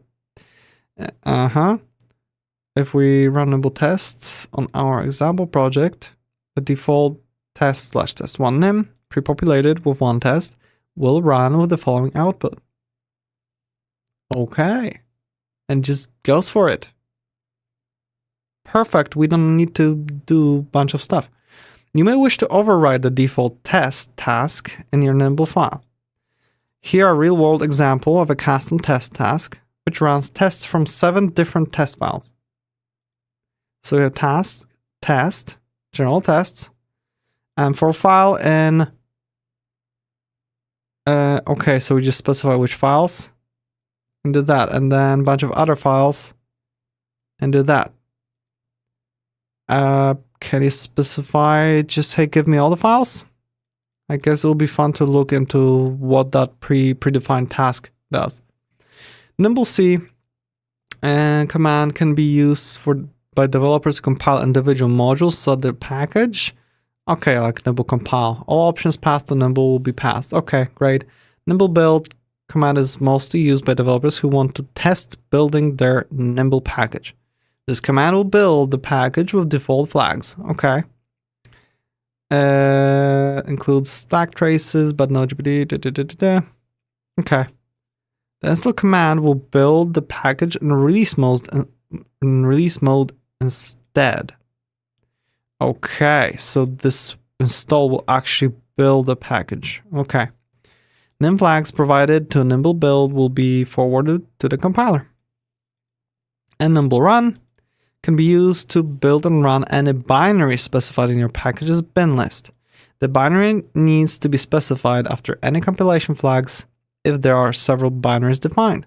And if flags after binary or -- are passed to the binary. Okay, makes sense. All right. Nimble check. Will read your package's Nimble file, verify that structure is valid. Okay. When using check command, development mode, dependencies are also validated against the log file. Okay, so we have log file too. So Nimble install, and the package name is used to download and install an existing package. It can also be used for locally testing and developing a Nimble package by leaving out the package name parameter. Your current working directory must be a Nimble package and contain a valid package Nimble. Nimble will install the package residing in the current working directory when you don't specify a package name, and the directory contains a package.nimble file. This can be used for developers who are locally testing their Nimble files before submitting them to official packages. Okay, dependencies required also can be installed. Dependencies required for developing or testing a project can be installed by passing the deps only, without specifying a package name. Nimble will then install any missing dependencies listed in the package file in the current working directory. And note that dependency will be installed globally. Okay, so I think I'm starting to wrap my head around what is the difference between Nimble install and Nimble install deps only. So if we'll call the Nimble install deps only, it will basically, all it will do, it will go to our dependencies and install whatever is required, so that inside our code, when we're running tests or whatever, we have those available. Okay? But if you're gonna call just Nimble install, like Nimble install, just like that, without the depths only. So if you go with just Nimble install, that will pretty much build your whole package and save that package in your global local directory as a build package, so you can actually import it somewhere else in some other project that you have. So this could be useful, for example, where I have two packages that I'm working on. In this case, I have the CommonFS, and then I have the let's say OSFS, right? They will ultimately be two separate packages, two separate repositories, therefore two separate, locations on a disk. So I can go to my CommonFS, install it, which will rebuild it and make it available, so that when I will go to my OSFS, I can just import it by the name, and because I already have it installed, it won't try to look it up in the repository somewhere or whatever. It knows I have that version installed, and therefore, I can use the local packages without linking like a million places or whatever. So, at least that's how I understand it so far, the difference between those two. So, yeah, that would be very handy, because I found it really difficult to deal with when working, for example, in JavaScript. Nimble dump outputs information about the package in the current working directory as in any compatible format. Useful for tools wishing to read metadata about Nimble packages who do not want to use the NimScript evaluator. Okay, don't care about that. And Nimble publishing packages isn't a requirement. By doing so, allows people to associate a specific name to a URL. This mapping is stored in the official packages repository. Okay, this repository contains a packages.json file that lists all published packages. To publish a package, you can do it in two different ways. Semi-automatically by running Nimble publish, or manually by forking. Oh, so you can do it semi-automatically. That's awesome. That's so much better, because I was reading and it's okay to fork it, need to do this and that and that. Why won't they point you to the Nimble publish? Which requires a valid GitHub account with personal access token. The token is stored, blah, blah, blah, which can be replaced if you need to replace your token. Okay. You need to do this only once, as there's no need to do it every time you increase the version of your package. Yeah, because this will basically add a link to your repository inside the add a link to your project's repository, so that's all it is. Therefore, as you're working on your repository and tagging new versions, you don't need to republish it. Like when working on JavaScript, you would need to basically publish new version every time you do something. So not only you have your code repository that you're dealing with, that okay, I committed this and that and that, maybe even tag it as a release. You would also need to, do npm publish and make sure you're logged in every time you do something, blah, blah, blah. Which is kind of nice, adds some security, but at the same time, you're kind of pushing code there, so it could be, separate. You have one thing in the repository, while you have completely different code and what you publish. So that's that. So I like this is a bit simpler. Cool. Releasing new version release are done by creating tags. Yep. We already did that. Yeah, increment the version Nimble file, commit changes, tag it, and push your tags. Okay, that's good. And Git version tagging, use dot separated numbers to represent the release version of the Git label. Okay. It'll be fun to add, write a little GitHub action so that, In my case, I will want to push all the changes through pull requests rather than what I'm doing now, which is I'm just pushing commits to the main. But, you know, to have it done where you have pull requests, I guess no, you don't want the for every pull request to increase the version number and tag it, because sometimes you need several pull requests before you call it a new version. Okay, makes sense. So yeah, scratch that thought. Okay. So git version tagging. Use dot separated numbers to represent the release version in the git tag label. Nimble will parse these git labels to know which versions of a package are published. So it will basically, you make a tag v0.2.0 and it'll automatically will figure out, okay, it's that version. Looks like we'll ignore all the letters, right, and dashes, and we'll just go, okay, this is the version. Same here. It gets rid of all the dashes and letters, and that's it. Okay, that's cool, because then you can mark some things as, you know, RC1 or whatever, like this is a release candidate or this is a beta and whatnot. You don't really have that on the Nim side, but in your repository or whatever, it kind of makes sense. Or you could even add names to that if you wish so to make more sense, right? Okay, I very much like this system. I'm impressed.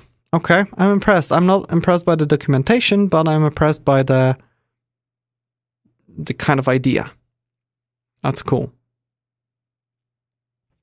So we read through all that. Use existing packages, create Nimble develop workflow. What's that?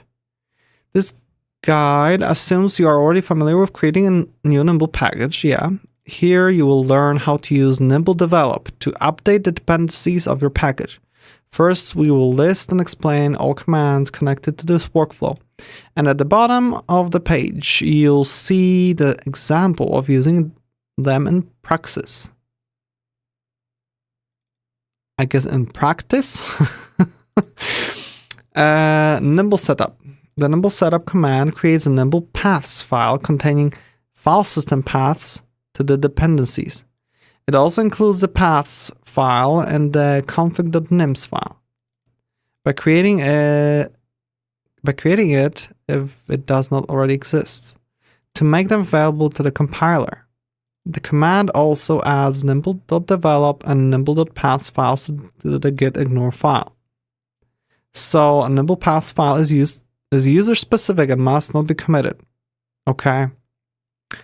Okay. So I guess this is for local development. Okay. Nimble log. The Nimble log command will generate or update a package log file named Nimble log. This file is used for pinning the exact versions of the dependencies of the package. The file is intended to be committed and used by other developers to ensure that exactly the same version of the dependencies is used by all developers. The log files have the structure as in the following example. Okay. Great, I don't care. Really, it just generates that, and I can get to that when I need to. Nimble develop. The develop command is used for putting packages in a development mode. When executed with a list of packages, it clones their repositories. If it is executed in a package directory, it adds cloned packages to the special nimble.develop file. This is a special file which is used for holding the paths to development mode dependencies of the current directory package. It has the following structure. Okay, version includes and dependencies. Okay.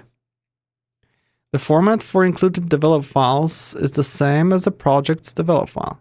Develop files validation rules. The include develop file must be valid. Let me just skim over that. Just as with the install command, the package URL might also be specified instead of a name.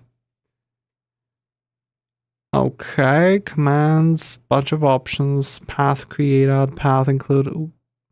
Okay, and Nimble link, these files are created by Nimble when using develop command. They are very simple and contain 2 lines. Path to Nimble file, let's path to Nimble packages source code. Okay, and Nimble sync command will synchronize develop mode dependencies with the content of the log file. If the version specified in the log file is not found locally, it tries to fetch it from the configure remotes. Okay. So for example, starting from my package project, we used as an example and create Nimble packages guide. First, we will add some dependencies to the my package.nimble file. So let's say requires ibook, iterator tools. And now we run Nimble setup to see if we already have all needed dependencies or if there is something that needs to be downloaded. This command also creates updates the nimble.paths and config.nims files. Okay, nims, I guess, is nim script. That's what I would expect. So Nimble setup, blah, blah, blah, blah, blah. Okay. With all the dependencies installed, we can now create a log file by running Nimble log. Okay, so we need to do it manually. Okay. We can run Nimble check to verify everything works properly. If you don't need to update or modify your dependencies, your job is done. You can commit the Nimble log file to make sure other developers, when they work on your package, use the exact same dependencies as you. So this is when developers work on a package. What if the package is being installed? On the other hand, if you want to fix a bug in a dependency which manifests in your own package, or you want to see if an updated version of some dependency will still work with your package, the Nimble develop command will come in handy. For our example, let's say we want to update the itertools dependency from version 0.30 to version 0.40. We will put itertools in the develop mode, which will clone its Git repo into a subdirectory of our package. Oh, okay, so that's what it's for. So Nimble develop itertools and just does that, links the stuff. If you check the contents of Nimble paths, you'll notice that the path for itertools is no more in there. Okay, but it has the following value. Bam, it's right here. We can now run our tests, which will use the updated version of itertools to see if everything still works as expected. Running Nimble check now will correctly warn us that our working copy and the log file are not synchronized. Okay. Error sum, blah, blah, blah. There are 2 paths we can take to synchronize them. One is, as it says in the hint above, to put the development version at the state written in the log file. In our case, to check out version 0.30 by running Nimble sync. The other option is to update the log file, to use version 0.40 by running Nimble log. Okay, so Nimble log is log whatever we have currently. Nimble sync is basically load stuff from the log. Okay. If we run Nimble log at this point, we will get an error reminding us that my package.nimble we still have requires itertools 0.30, which we need to manually update to 0.40. After we change the version number in the .nimble file, we can successfully run the Nimble log. Okay. Here are the changes. How do we put the package away from the development mode? Running Nimble check confirms everything's synchronized. We can now commit the changes in my package.nimble and Nimble log files, so that our package uses updated dependencies and other developers are able to use the exact versions as we are running locally. If you are that other developer who is also working on the same package with your own develop mode dependencies, and the package is updated by your colleague in the way described above after you run git pull, you will also need to run Nimble sync to synchronize the new version of the log file and your local dependencies. Okay. Interesting. So they call it the Nimble develop workflow. I will not be touching that right now. I guess I'll wait until I'm a little bit more comfortable with how Nim actually works. So, given that, we can look at our code and actually move stuff around so it's all correct. Let's get rid of that task. We'll just have empty tasks in here. So we have our Nimble for CommonFS. That means that our CommonFS.nim should be now inside source and here. So we get rid of those two. And we move our file to here. Okay. So now we're good. We can remove this directory. And there we go. It's here. And we have everything exported. So in theory, it should work. And the next thing will be to move the test files. We can get rid of this hole in memory because we're not really dealing with it right now. Okay. Let's delete that. We already have the nim cache, so that's good. I guess we'll be able to get rid of this whole binary thing as well at some point. And we have our OSFS, which, you know, it shouldn't be here right now. So I guess that will need to go to a separate package. I guess. Yeah. Because ultimately, I want those two packages to be in two different repositories. Okay. This way, you know, somebody that wants to work on OSFS can go to a specific GitHub repository for it. While if you want to work on CommonFS, you go to a different thing. That they should be very separate. I don't want them to be kind of clumped together. Even though we can do that, as we read, if we could, instead of just having, you know, everything right here in our repository, we could just make separate folders for those packages and like for, you know, sub-repositories or whatever. But then everything will be one repository. It will be confusing when, you know, somebody comes in and wants to contribute, like, oh, wait, there's two of those here. So I guess it wouldn't make sense here.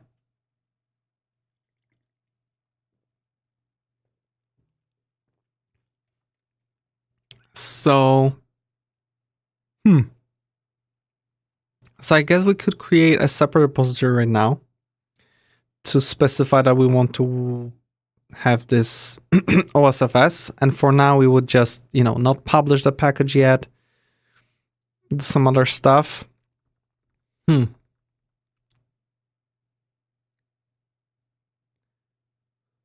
wonder how we could develop it while working locally. That's another question that I have in my head. But okay, let's continue. So maybe we'll just do the tests, okay? We have this test directory, and tests are included in here.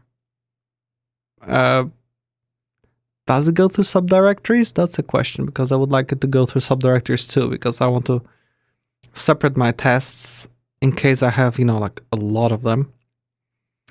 But test nim, it just like that, normal unit test file. So let's see which tests were purely for CommonFS. Current directory, yeah, that was purely for CommonFS. Current directory tests. So let's just move it to tests, okay? Move it and rename it. Do test and let's underscore current directory, okay? We can get rid of this directory here. We do delete permanently. So that's simple. We can get rid of test1. We can get rid of our test.nim. It's another thing. config.nims, switch path this with that. Okay, that's good enough. And that means we can just import CommonFS. Ha! That's fun. Let's save it, and that should work, I hope. And those won't be run, right? What's gonna happen if I'm gonna do Nimble test? Is it set up well enough? Nimble test. Oh, look at that. Magically worked. So we have test current directory, okay. And we have both suites completed, all tests passed. Awesome. Very awesome. Huh. Let me just double check something. We deleted that file. Ay. Because it looked like we could just do this. Really?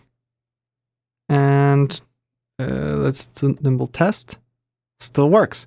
Can I just import paths without the std in front of it? No, I can't do that. Can I open file paths? Okay, I guess unit tests.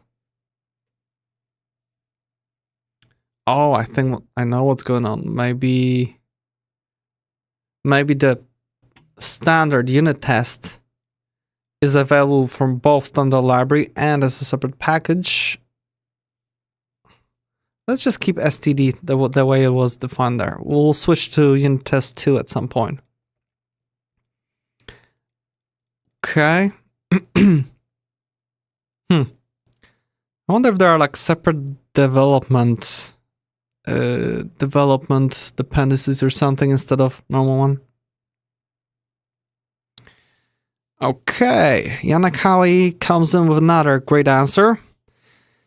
He says that it works for some packages. Usually you can leave the standard prefix. Okay, so I guess there are some special packages that for some reason don't really need that standard, but hey, if we want to be consistent, we just can leave the standard in front of it. Okay, great. Thank you. Okay, so we moved that. Then we have some other test suites that are not OSFS dependent. This is OSFS, OSFS, OSFS. And in files, OSFS, OSFS. We have CommonFS get file handle. Okay. So I guess we could do that. And then we have path helpers for the file, right? Name should return all that from the path. And that's it. We've got those two. So let's move this to here as well, the tests. And let's rename it. This will be test file handle, okay? So now that that's done, I can run the Nimble test again. Oh, and now it's unhappy because our thing tries to import this ugly thing. Save it and run it again. And now it works. Oh, this is so nice. It's so nice when things work. For some reason, when you start learning a new language or, you know, new tooling, you kind of expect that for sure it's not gonna work. At least that's what I learned to expect. And when it works, like, oh wow, okay. What a nice experience.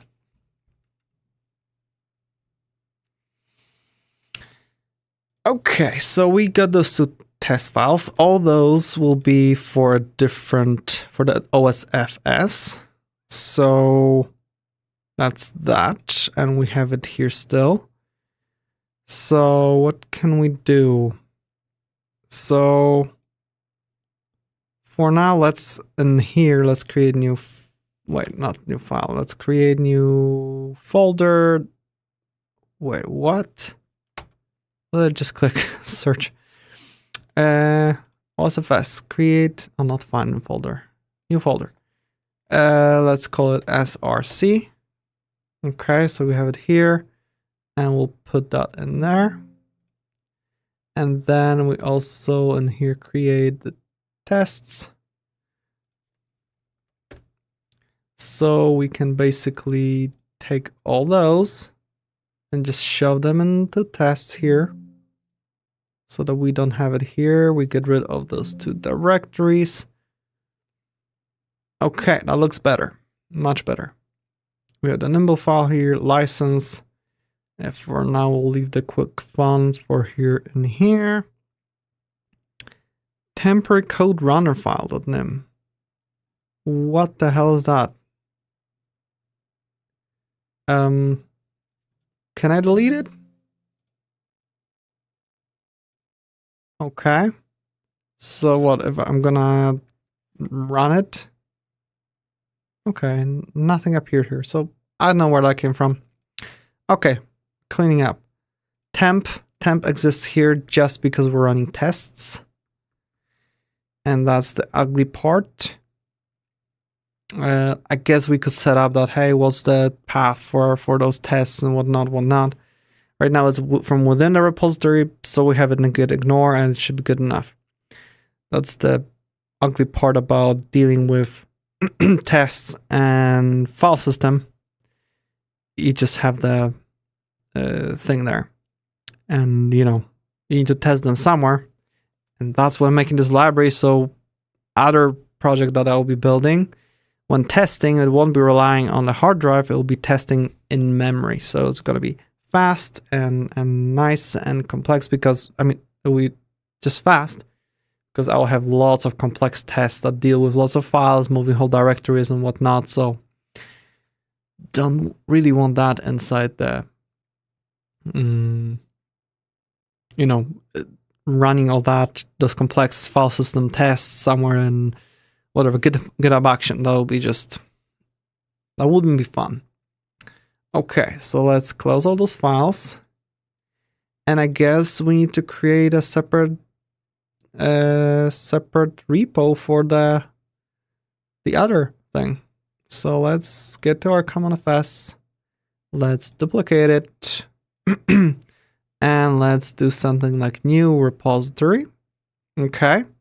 Let's call it OSFS.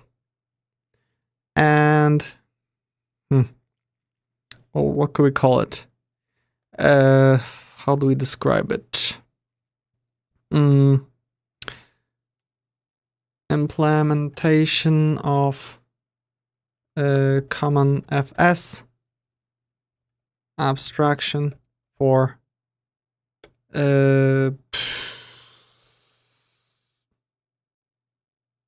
dealing with OS file system. Okay. We'll just add some readme, whatever. Git ignore. Sure. Do we have nim? We have default for nim. Awesome. And license will also be MIT. And that'll be our repository, okay? Let's create it. And we have a good starting point. What's now git ignore? All the stuff that needs to be here. Awesome. So let's actually use it. I always do things probably the backwards way. Get cracking.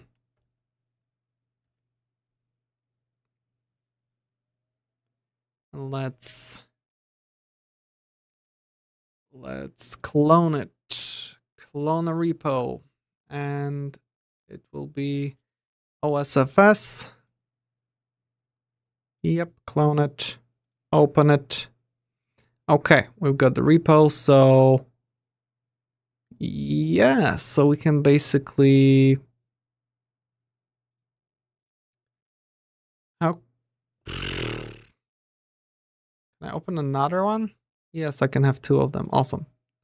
So let's open folder, and I want to do it in WSL.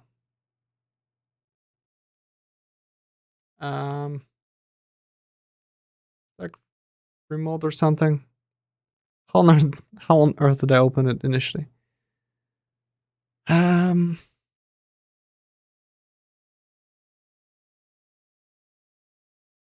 remember. Let's open the CommonFS again. Oh, it just switches me to the other one. Great. So let's open the other one, tutorial. Does not exist. Cancel. So open folder, and now we can go with xconti / repos / osfs. Okay. We're here. We can make it massive again. I believe number 4. Okay, good. So now in here we can do Nimble init, as far as I remember. It's gonna be library again. Start with basic version, package description. Let's go to our README and just shove it in here. MIT. Yes. Created successfully. Okay. So we have our Nimble and our license and everything. Git ignore. We have our tests and everything. Okay. And OSFS nim. So let's start moving stuff around. So let's get rid of those two. Okay. And let's move from what was it? CommonFS / OSFS / SRC OSFS nim, and we move it to source osfs.nim. Okay. There we go. We've got our first file. Then we want to move, I guess, everything that we have in tests, OSFS, tests, and we just do star, I believe. And it goes to tests. Can we do that? There we go. We've got everything here. And test nim. Yeah, we had that thing. We checked the unit test. Okay. And our config nims still works. So we moved everything that's related to OSFS. So our OSFS. Now the thing is that it needs to import CommonFS. So I'll just correct it here for now, and we'll figure out how to connect everything together after I just correct those things. In tests, we just need to rename everything. So it'll be test _ create directory. Okay. And I can fix those things, and from OSFS, import new OSFS. That should be it for here. I guess I'll be able to just copy those two. Then create file test. We'll do the same thing. And rename it test _ create file.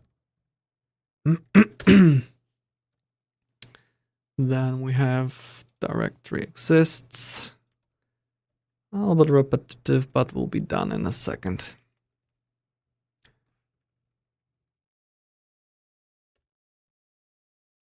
And file exists tests.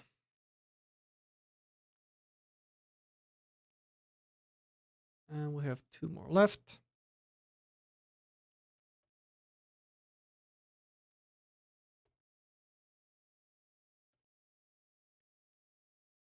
And 1 more left.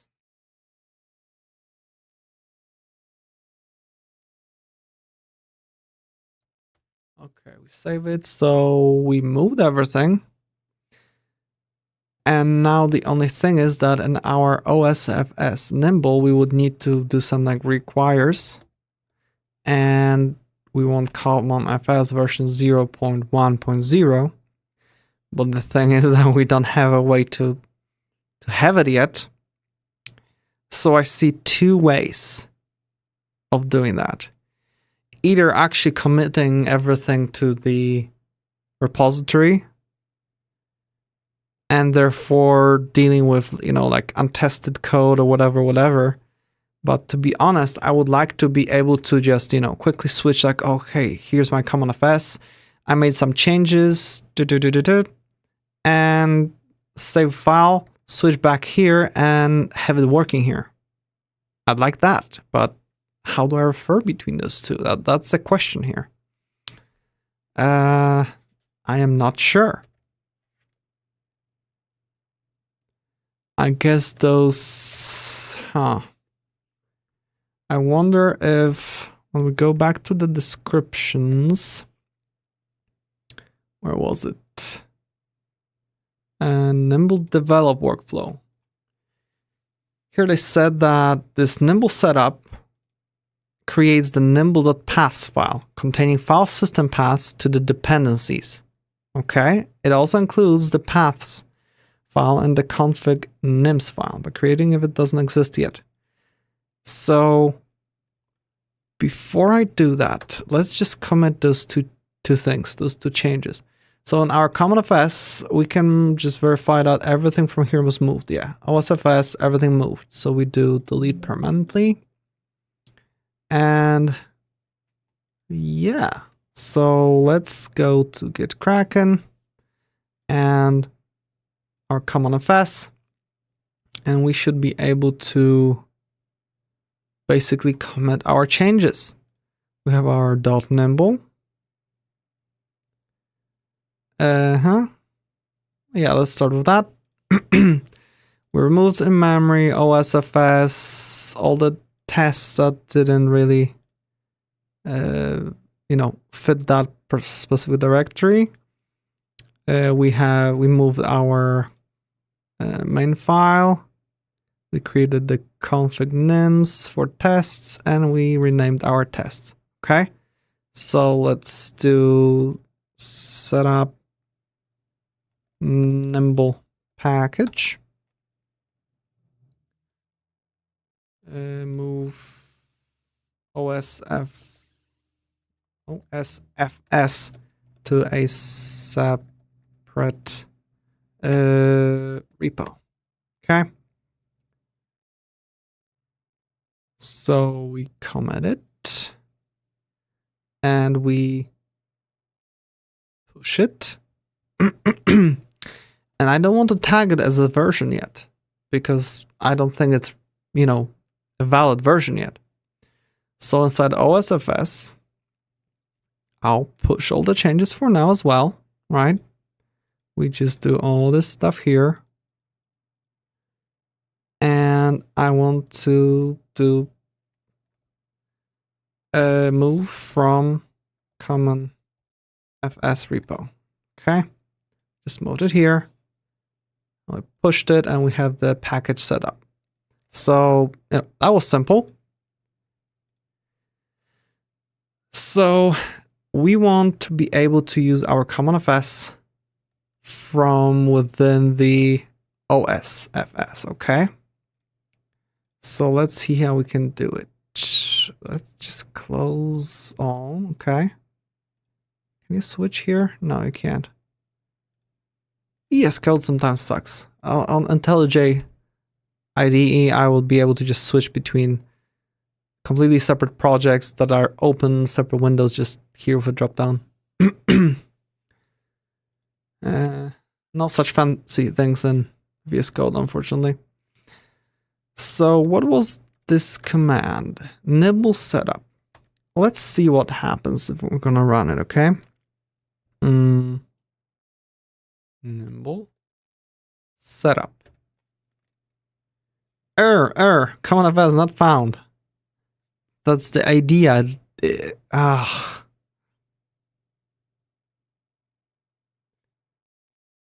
Nimble setup help. Will we get help for this setup? No, this is just everything. Do we have setup mentioned here? Creates Nimble paths file containing file system paths for dependencies, blah, blah, blah.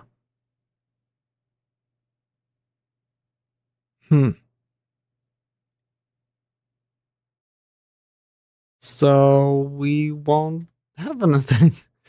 So I guess I would need to go to my Nimble file, temporarily disable the CommonFS here, and run Nimble setup again. Okay, and what do we have? Nimble paths. No Nimble path. Wow, that's very useful. And did it create something else? Config nims, it's in test, but oh, config nim. Begin Nimble config version 2. When with this directory system file exists, Nimble paths. Include Nimble paths if it exists. Okay, that's it. So do they show an idea what Nimble path looks like? Nimble lock, Nimble develop. It just makes Nimble develop file. Yeah, Nimble develop command is used for putting packages in development mode when executed with a list of packages. Clone the repositories. There's no repository yet to clone. Nimble link. These files are created by Nimble when using develop command. Okay. And sync and all that. Okay, we don't have a way to do those things yet. What if we're going to do something like Nimble install? Oh wait, it will be dependencies, right? I don't know if Nimble install will add a dependency to the project. So let's do requires. That will be what the hell was the name of it? In all our tests. Unit test, so it'll be unit test 2. Unit test 2. And let's search for it, okay? Because I don't know what version would be good here. Let's do unit, come on. Unit test 2. There we go. What is the latest version? Is 006 of the unit test 2, really? All the normal unit tests went so much forward. Really? What's the project website? It will be the thing here. Last updated 2 months ago. Doesn't show that it's forked from somewhere else. And tags. The latest is 022. So why is it showing that it's... I guess, oh, I see. I see. So, where is it? So if I'll go to the directory, right? The directory just was created with version 006, but hasn't been updated here. Okay. That's another thing that would be nice to happen, that, hey, this thing from time to time will run and refresh itself. Because now I feel compelled to make like my own version of this whole website that is up to date and tracks info and has some more stuff, but maybe on some other day. So the version that we had was 022.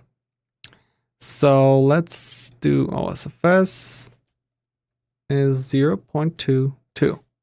And let's actually make it some version that will work with it. Okay. We save it. And how do we make it? Because we did setup, right? Develop for workflow. setup. It just created the thing, right? Nimble log command will generate or update package log file name through pinning the exact versions. But how do I do it now? Nimble develop just marks something. How do I get all the new versions? Nimble single synchronize develop mode dependencies with the content of the log file. Okay. Again, it's just develop stuff. So with that, we do Nimble setup to see if we already have all the, oh, so we can basically do Nimble setup again. Nimble setup. Verifying, I guess it just downloaded the thing, right? So we'll go to Nimble paths. We still have this thing for some reason, but then we have this thing. So can I do like path? And it will be this conti / repos / CommonFS. And that's it. I guess I could do add hash head. And if I save it and Nimble check. Oh wait, I need to re-enable this thing. Nimble check. Validation failed. Ay, ay, ay. I don't know how to do that. I guess I need to reach out to good old Claude to see if I can figure it out.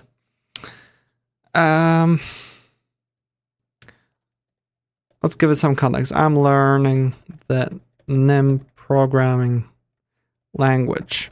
At the moment, I'm using Nimble Package Manager. I have 2 libraries that I'm working on locally. And let's list them. CommonFS,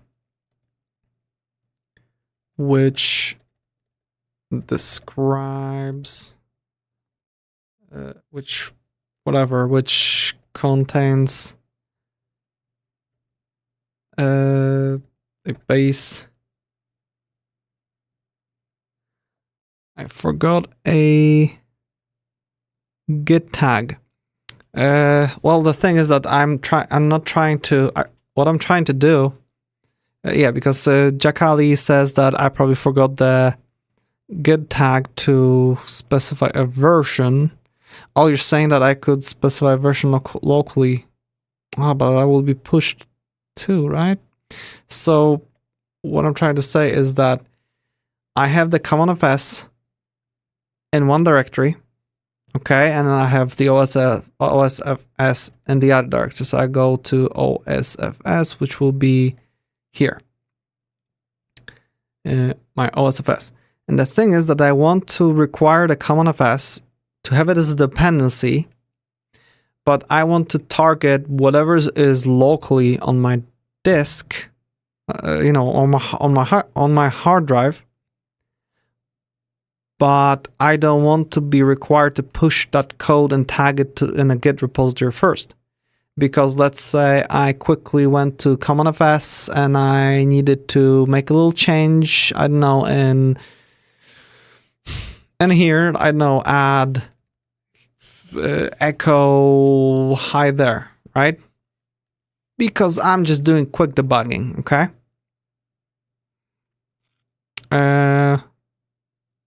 And I want to target whatever I have here locally on my hard drive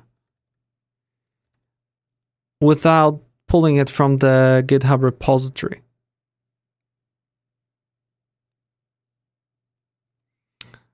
Yeah, so Yanakali says that tags are not pushed unless you push a tag. Yeah, or I could remove a tag. So let's try that. I'll remove the CommonFS tag, right? And in my Nimble paths, I still pointed just to the whole where this thing is. Let's see if it'll work now. No. Package not found. Yeah, I'm just wondering how I can point it to a local version of the thing, not to the actual Git or whatever. I don't know how to point it. Add head. Will that change it now? No. Yeah. Don't know how to do that. That's the thing. Because I want to work purely locally. Which contains a base abstraction, base classes or base objects. And then we have the OSFS, which extends objects from CommonFS. I want to point Nimble in OSFS to use a local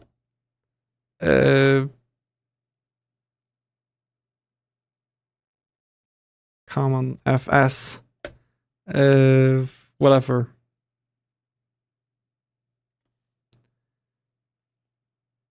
as a dependency, to not rely on using Git repo that's online. This way I could quickly work on whatever. This way I could quickly work within my local environment when developing both libraries at the same time. How can I set that up? If I will know an answer for that, it'll be crazy, because this is not just asking about the language. It's asking about tooling, which is kind of more obscure than the language itself. But I'll try what Yanakali suggested first. Maybe I'll just grab this and in this Git repo, I'm just gonna create a tag here. Create tag here, which will be version 0.01 local. Okay. I created a tag. Haven't pushed it yet. So will that work? Nimble check? Nope.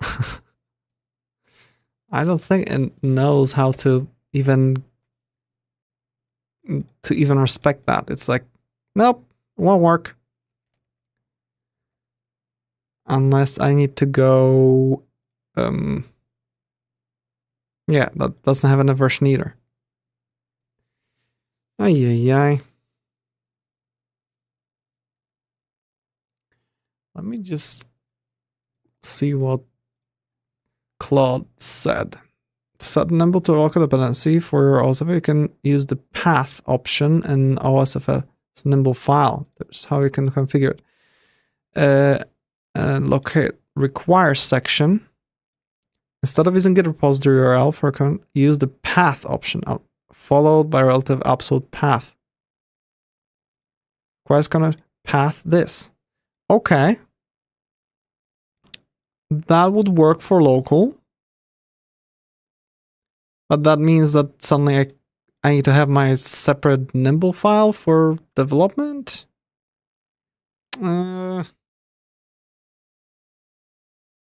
Let's see if that works, okay? I'll just check if that works.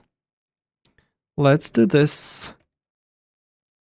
And we do path. Like this, right? Save it. We do check. Failed. It doesn't know the path. So basically, Claude hallucinated something that doesn't exist. So that's funny.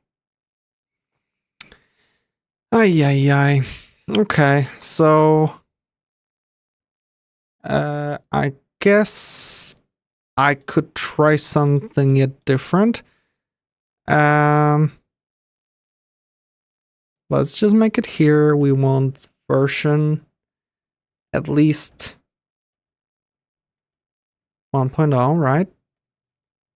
So let's go to my CommonFS, make sure that it's defined like that in here. CommonFS Nimble, yes, all good. So what if I'm going to do Nimble install? CommonFS installed successfully. What I suspect it does, it installed this package as globally available. So if I'll go here and ask for it and just skip this whole thing here, pretend it doesn't exist and do Nimble setup, verifying dependencies for CommonFS, Nimble paths updated. Hey, it found it. Okay, that's good. That means that I have like a compiled copy. No, not compiled, but I have a copy of it. So that means that inside my OSFS, this should work, should not complain, right? I mean, I guess the whole thing crashed, so whatever. But that's a start. So I can do Nimble test.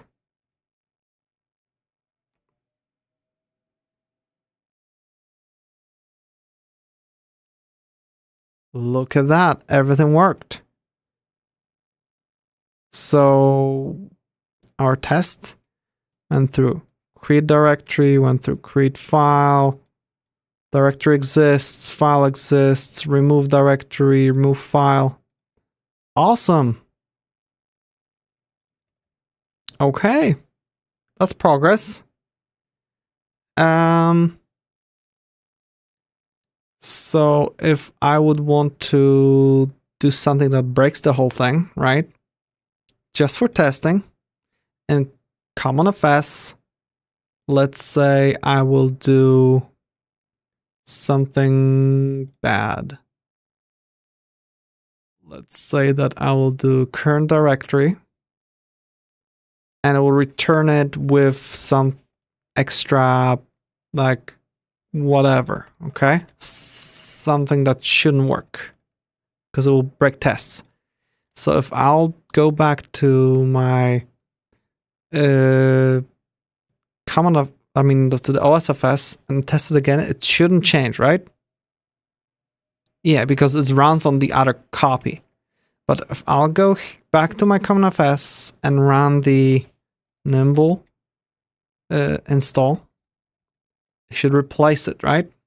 So if I'll go back here and run Nimble test, nope. Nimble check, Nimble setup. Oh, okay. What happened now? Error, type mismatch. CommonFS nim. Oh, now it worked. Okay, so I need to probably do either check or setup.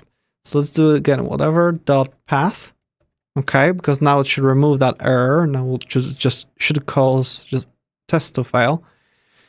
I'll go with Nimble setup. Install. Okay. And we go back here. If I will run it again, let's wait a few seconds and Nimble test. Okay. Again, it sees the old code. So what happens if I go Nimble check? Just verifying everything's fine. So I'll do test. Still the same problem. So I guess I need to do Nimble setup. And now when I test, what now?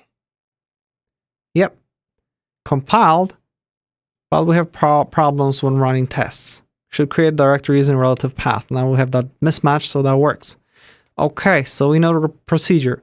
When we change something in CommonFS, like, make it work again, we save it, we run Nimble install to update our local installed version of the package. Then we go to our, OSFS. We do Nimble setup, and we're ready. Okay, and we can do Nimble test, and now something doesn't work. Hey, it didn't update. Nimble test again. Nimble test. Nimble setup. Nimble test. Nimble check first. It needs to happen. Nimble check. Nimble setup. Nimble test. Huh. Something isn't working here. What? We got some error here. Oh, a package with checksum this and that already exists. Exists the cache.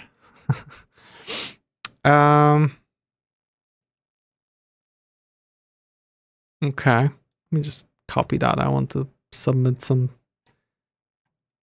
fix for that.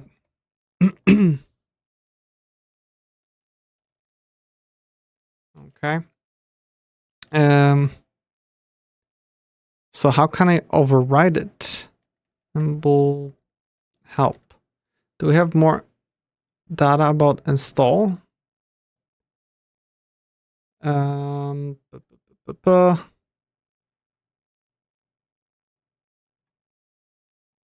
Install. Okay. All in dependencies. For specified. Don't rebuild binaries. They're up to date. Develop. Clones a list of packages for development. Adds them to a develop file if specified, or to Nimble develop if not specified. I wonder if there's something about it that could be a little bit more handy.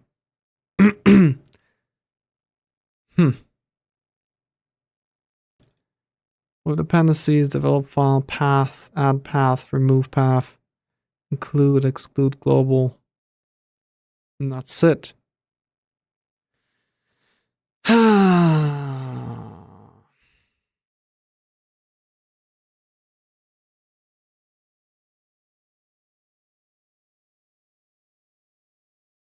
I don't like that.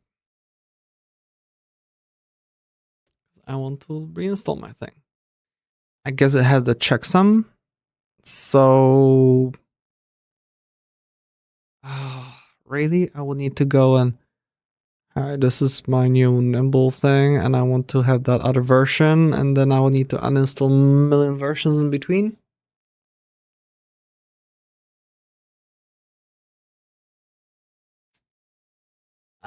I wouldn't say that's an optimal solution. But at least we have something that works for now. We have our OSFS that tested with the initial thing correctly. So that's good. Oh, where did that come from? Delete this thing. Yeah. Okay. So let's check if I can. Did I have any changes? Let's see what good says. And that's here OSFS. We have changed the good ignore, Nimble develop, and Nimble paths. Okay. Config nims. Yep. And OSFS Nimble, we just added that we want the unit test 2 and CommonFS.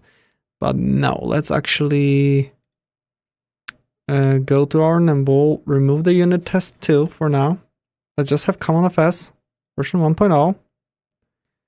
And therefore we can go Nimble setup and Nimble check. Okay, good. And test will just fail because things weren't updated. Okay. I guess I could go here and do Nimble uninstall CommonFS, right? Well, to uninstall, no packages to delete. Great. What was the global thing? Because we saw it somewhere. Global. Dash G creates old style link file. Oh, it's old style. Okay.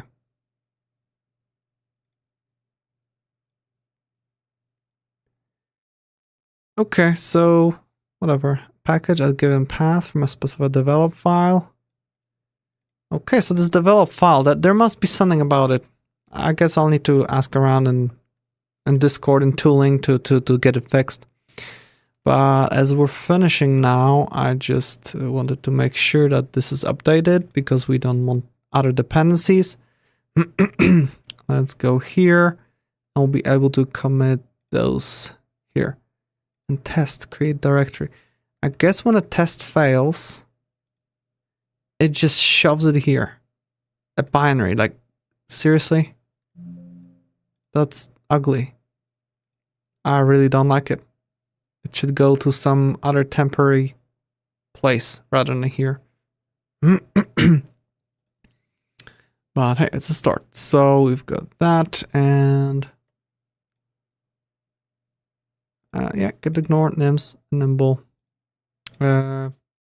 Set up for nimble development. Okay.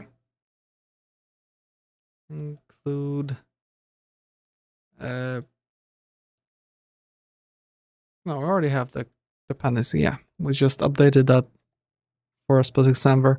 Okay. Changes, push. Now we're good. And in CommonFS, I want to remove that tag. Okay. There we go. Okay, good. We made, I'd say, gigantic progress. We have now some knowledge about Nimble, which seems like a pretty powerful tool. We just need to figure out the whole development process a little bit more to understand it better. We're able to easily create two separate Nimble packages, you know, two separate repositories, even kind of connect them temporarily. So that's absolutely awesome. I can just do import CommonFS and it's just, perfect. So yeah, we're moving forward. I think on Monday, next stream, I'll probably already have it fixed, the whole development, how to set it up, and I'll present it. Because, you know, I need something to do over the weekend. Unless I'll decide to, as something to do over the weekend, to be, you know, start some game development stream, because that's what I'm thinking about. And I'm actually going towards using Unreal Engine. Because, you know, new version of Unreal Engine 5 came out, 5.4, and I'm super excited because I see features that I really, really, really like. And basically, you know, I want to use it, and apparently there's pretty decent like a plugin for Nim for working with what do you call it? For coding using Nim language. So that's awesome. And therefore, it'll be fun to start some kind of project that utilizes Nim language and Unreal Engine. And then I'm thinking, hey, maybe I could recreate the, you know, some kind of fun AI thing, like with proper planning, something like Go Up. You know, the whole thing from the game Fear, whatever. And maybe even try to force some other fun things. And just start working on some random game and learning Unreal Engine a little bit, because it's a beast. It's a big thing. So it'll be either that or I'll be playing around with this project. So I'll probably have this whole Nimble setup done and we'll be able to present it. Maybe I'll even make like a separate video about it, because something tells me it's a common thing to want to set up. And the other thing is, so the thing that we should do in the next stream is something fun. Right now, we have tests in our CommonFS, right? test current directory, test file handle, whatnot. And then we have other tests inside the OSFS, like test create directory, test create file, all those things. But the thing is, if we want to later make in-memory file system, right?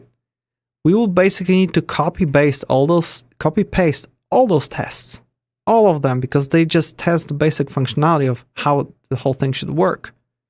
And the only change that we'll be making is that here in setup, instead of calling new OSFS, we will call new in-memory FS, and that'll be literally the only difference. So it's like, really? That means that those tests shouldn't really exist here. They should all exist inside the CommonFS. And the OSFS should only say, hey, I want to test if I'm passing, all the requirements.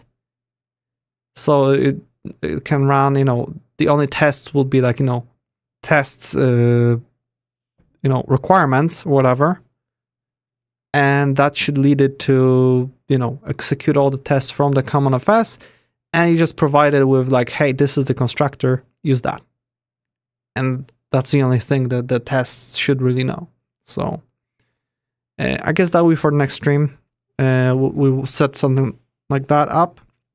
And then maybe finally get to writing the part that actually, it means reading and writing the files. That means dealing with strings and byte arrays or whatever. So that'll be fun. So we have 1:07 a.m. In this part of the world, so I'll be saying my goodbyes. Remember to like and subscribe. You can comment now that the stream is over. You can also comment on the video, no problem. I'll be happy to answer questions if you have anything, or maybe suggestions or whatever. And I'll make sure to post the link, include the link to the both of the repos that were created today, to the CommonFS and the OSFS. Okay, I'll add those links if you want to follow. And hey, thank you for watching. It was fun today.